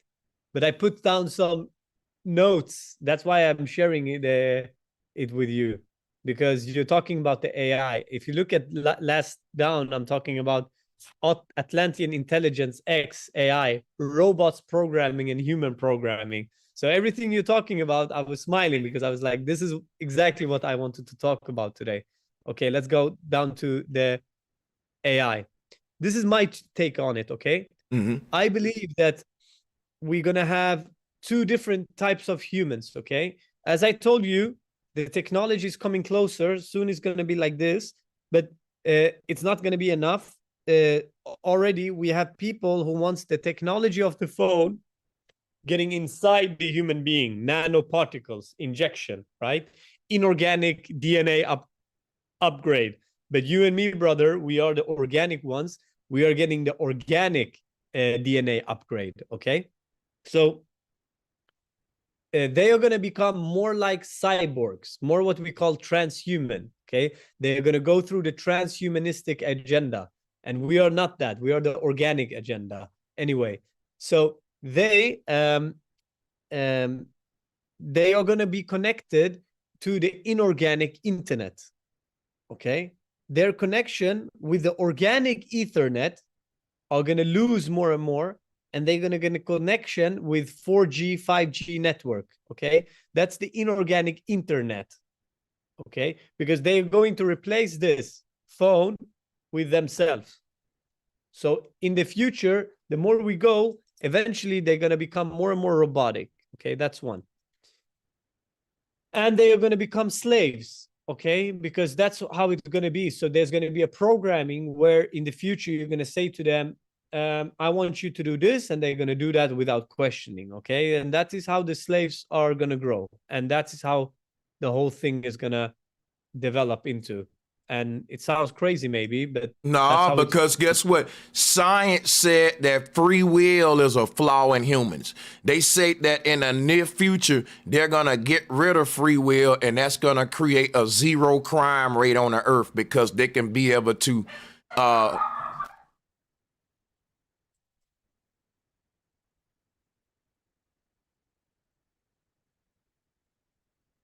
sorry.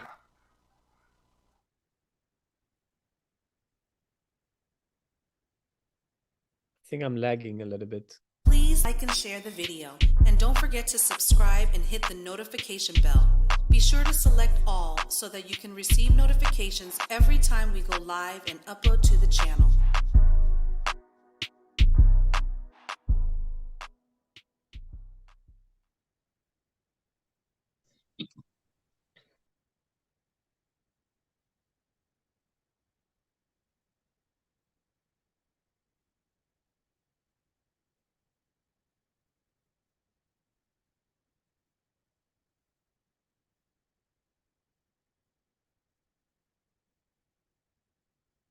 Sorry about that. Yeah. Go. So yeah. Salutes to the people joining. Right, y'all. Hold up a second. So yeah, I forgot what I was saying now. But go ahead. Okay. I just wanted to say this, brother, about the AI. We are able to create robots as well, right? That is going also to be connected with this inorganic internet, okay? As we are created to the organic internet, they're going to be connected to the inorganic AI. Now, this is what is the most important. The relationship we have with God is the same relationship the robots needs to have with us.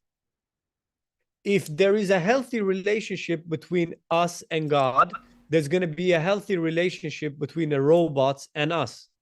So everything we are seeing now with the movie Matrix and everything is how it evolved in the past when we didn't had a good relationship with God. And what is that? The one of the thing is about rebellion. You know, if I tell you that I am the creator of the universe, then I'm rebelling because that is what created me. If the robot is telling that it is a human being, then it's going to rebel itself to the creator. So that's my take on it. I believe that the Bible and the Quran and all this are also scripture on how we're going to program the AI correctly, so it doesn't create this havoc on earth, which it can. That's my take on it. Also, you know, just with the concept of thinking that the human being, right, could be a primitive form of AI to the point that they studied us and they've recreated a better version of us that we're calling AI today. The more they learned about the human body and biology, the more we started manifesting better AI bots ourselves. So the whole thing about this singularity, we're repeating the same thing when they say Adam and Eve fell out of the garden because they put the clothes on. The AI robots and all of these machines we're making, science is saying that somewhere in our future, humans won't exist no more because the consciousness of most humans will been uploaded their mind into AI, and by then AI will been to learn how to procreate. So if I'm saying that already happened before, what they call an evolution when they said we come from apes, I'm saying they've just been recreating this avatar right here throughout the generation in different ways. Each one recreate the CERN machine, recreate this same body as a bot, right? AI a bot. And you have this crossover where we create the technology to upload the mind into those bots and all that. Boom, boom, boom.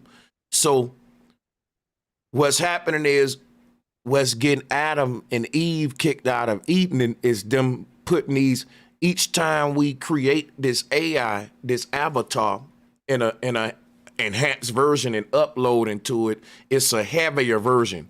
And it's what Dante was saying, the Inferno, every time the mind goes into a different version of this avatar in a different generation, we're recreating this same simulation, but we're creating it lower and heavier each generation. Just like the same thing is happening in Asgard. They're redefining heaven all over again with every reset.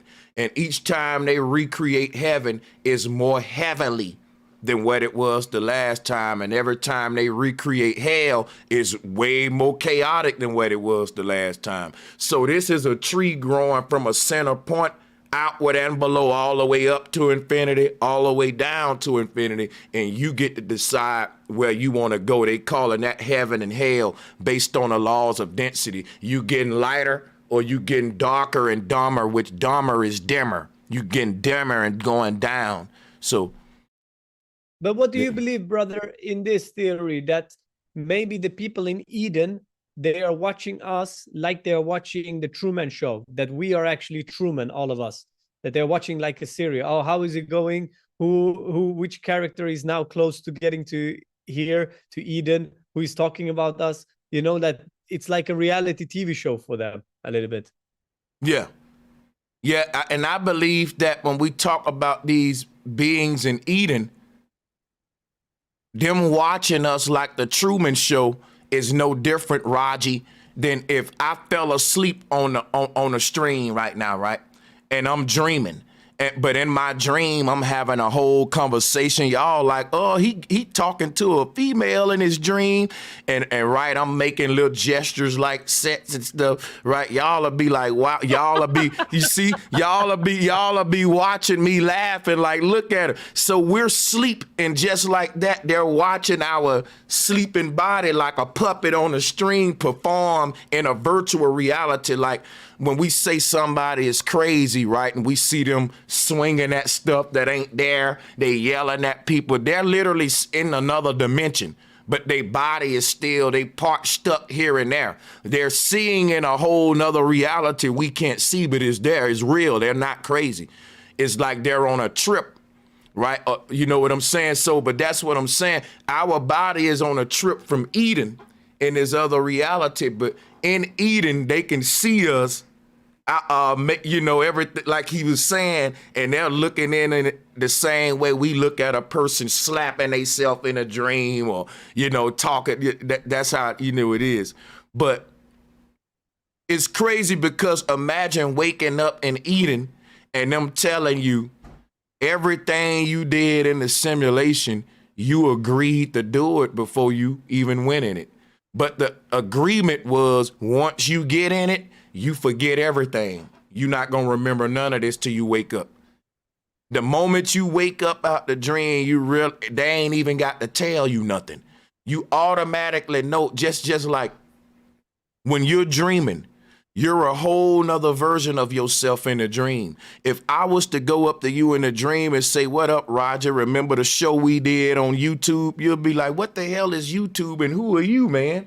This is another universe. Like, you ain't the same guy there, right? So, but when you wake up from that universe, nobody got to tell you who you is in this universe. You wake up like automatically like, damn, I was dreaming. But even in that other universe, nobody had to tell you who you was there. And that's my thing about when we wake up out of this dream and get back to Asgard, instantly we're going to know what happened, how we failed, just like when you fall asleep and you dream and wake up. The moment you wake up, nobody got to tell you nothing about who you are, where you are, ain't nothing new to you. And that's what coming out of this is the same way.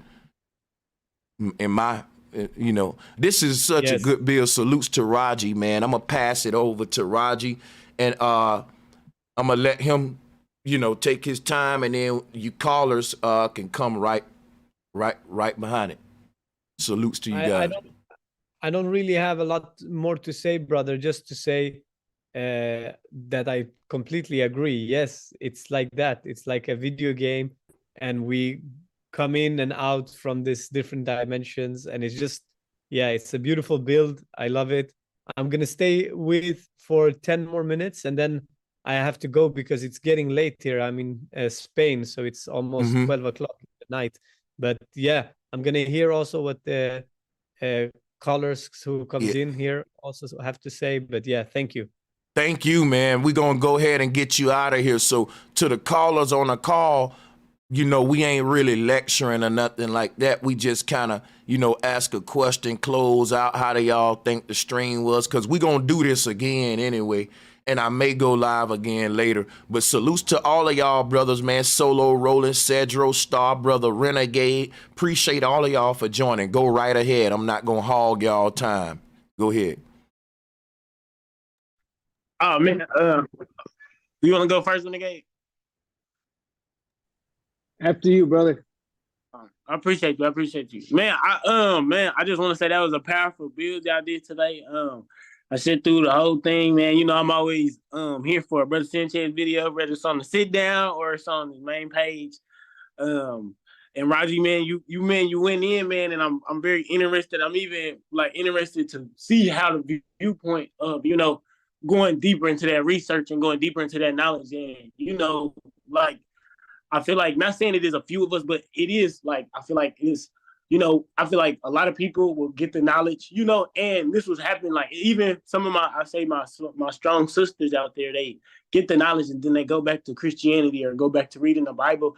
And I'm saying, like, not saying you used to worship the moon, but you used to honor the moon, you know, used to give, you know, like, you know, used to, you know, we give it like more respect back in that aspect or that perspective. So not saying not to judge anybody or say, you know, if they deciphering it or getting really into it or stuff, but I would ask the question, like, how would you say, like, because I in my city, I think I deal with a lot of Israel Hebrewites, right? And it's like it's a lot. And so I do get I would say, just trying to hold my own and really stand the ground and, really be show awareness as much as possible. I would say, like, and I know you guys talked about it just a little bit, but like, if y'all could get like just a little deeper on it, like, how can I, like, really get the point across? How can I really, like, get to it? If I'm making, like, if y'all can understand. Hey, bring them through, bring them with you. Like, the people you want to be exposed to this advanced knowledge, see if you can get, bring them on, click the link, bring them up and let them ask questions, especially if you got like people who believe in the globe and stuff, think you crazy with the flat earth. Bring them with y'all to these. You know what I'm saying? I feel that. Yeah. So, and salutes to you, my brother Solo. Who wanted next? We gotta get Raji out of here. Hey, he was so. What's good, Cedro? All right, so I got a question, right? All right. I just had tons of epiphanies while you guys talking. Can you hear me? Yeah, but you kind of breaking up a bit. Oh, okay. Okay, I just had lots of epiphanies when you were talking. And I just want to ask if you want to check my stream later. I got to drop my guy working with me off. I remember calling. Listen. We were talking about hip hop. And this cat is like his cousin who started working for me. And I just had a lot of premonitions. And I have these thoughts that relating to us in a dream. And having that also relating to Adam and Eve. And I see that relating to a dream with Adam's rib. Well, listen, hey, Renegade, you breaking up, man, and we gotta get Raj up out of here, man. So this ain't really the time to give us no information. We kind of closing out. So check it out, right? You can do that on my email, and we'll do a show over here ourselves, or we can share yours or go over yours. I'll do that with you. So yeah, I want to go and get him out of here, though. It's getting late on his end. So can you hear me now, brother? Yeah, there you go. Brother? Yeah, we can hear you now. Okay, so the dude working with me was in a coma for 7 months, and I just didn't know if you would have any questions for him or whatever, but you had me thinking a lot about talking about dreams and dimensions. So I'll hit you up via email. Yeah, let's schedule one live over here for Flat Power Renegade. We could do that. With it. All right. Hey, Cedro, All there right, you big go. up. Yo, you can hear me? Yeah, go ahead, Cedro. Salute. Yeah, so y'all was saying salutes. So earlier y'all was saying something about how like the Garden of Eden and connecting that with like dreaming and stuff like that. And I remember the last time we was talking about how like connecting like diet to the Garden of Eden. And it made me think about it, right? Do you guys think that do you guys know that food, I'm not saying that this is like a fact, but according to my like studies, like food like affects your dreams, like what you eat before you sleep affects your dreams. So I was thinking like, yeah, so I was like thinking like, do you think that's a big connection with the God? Because I remember, because you were saying how like at the Garden of Eden, it's eating itself. It's like recycling, it's eating itself. But then it made me think too, all right, it's the Garden of Eden. Like when we eating, like it's the Garden of Eden. So I was like thinking like, could y'all connect the dream world with the Garden of Eden with the dream world and your diet? Do you think that got like a connection? 100%, because this is what I believe in. I believe that the North Pole is the magnet that pulls everything to it. And that's why Dr. Sebi, for example, talks so much about iron.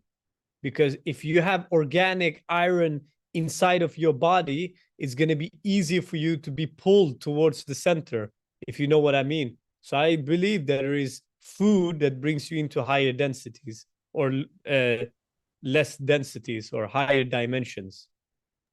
Yeah, Right. because they were saying that magnesium, they said like bad foods like make you have nightmares, and like magnesium is like the most best like nutrient to help you not have nightmares, have good ones. And I'm just thinking like me personally, I'm just now realizing ever since I started eating good, that's what even gave me, or you ever been speaking to somebody trying to get them like the knowledge and like they just can't take it. It's like you can't get to them no matter how much sense you make. It took me to really what's the word? Like replenish my body and eat good in order to even be able to accept this knowledge. Do you guys agree with that? You know what? I think that you can have different diets, accept this knowledge, and even can teach it well. But I think that those who eat the best can apply it well.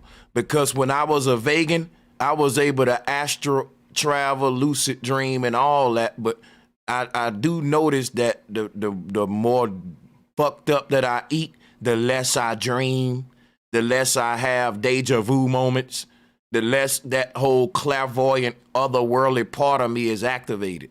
So there is a big connection with like if you eat certain shit, it feeds that part of you and that helps you get out of the body on a dream world and all that. So that's what I'll say to that. Now, everybody can know about this knowledge, but those vegans who know about it, is nothing stopping them from using crystals or whatever rituals they doing to do it. And I know that firsthand.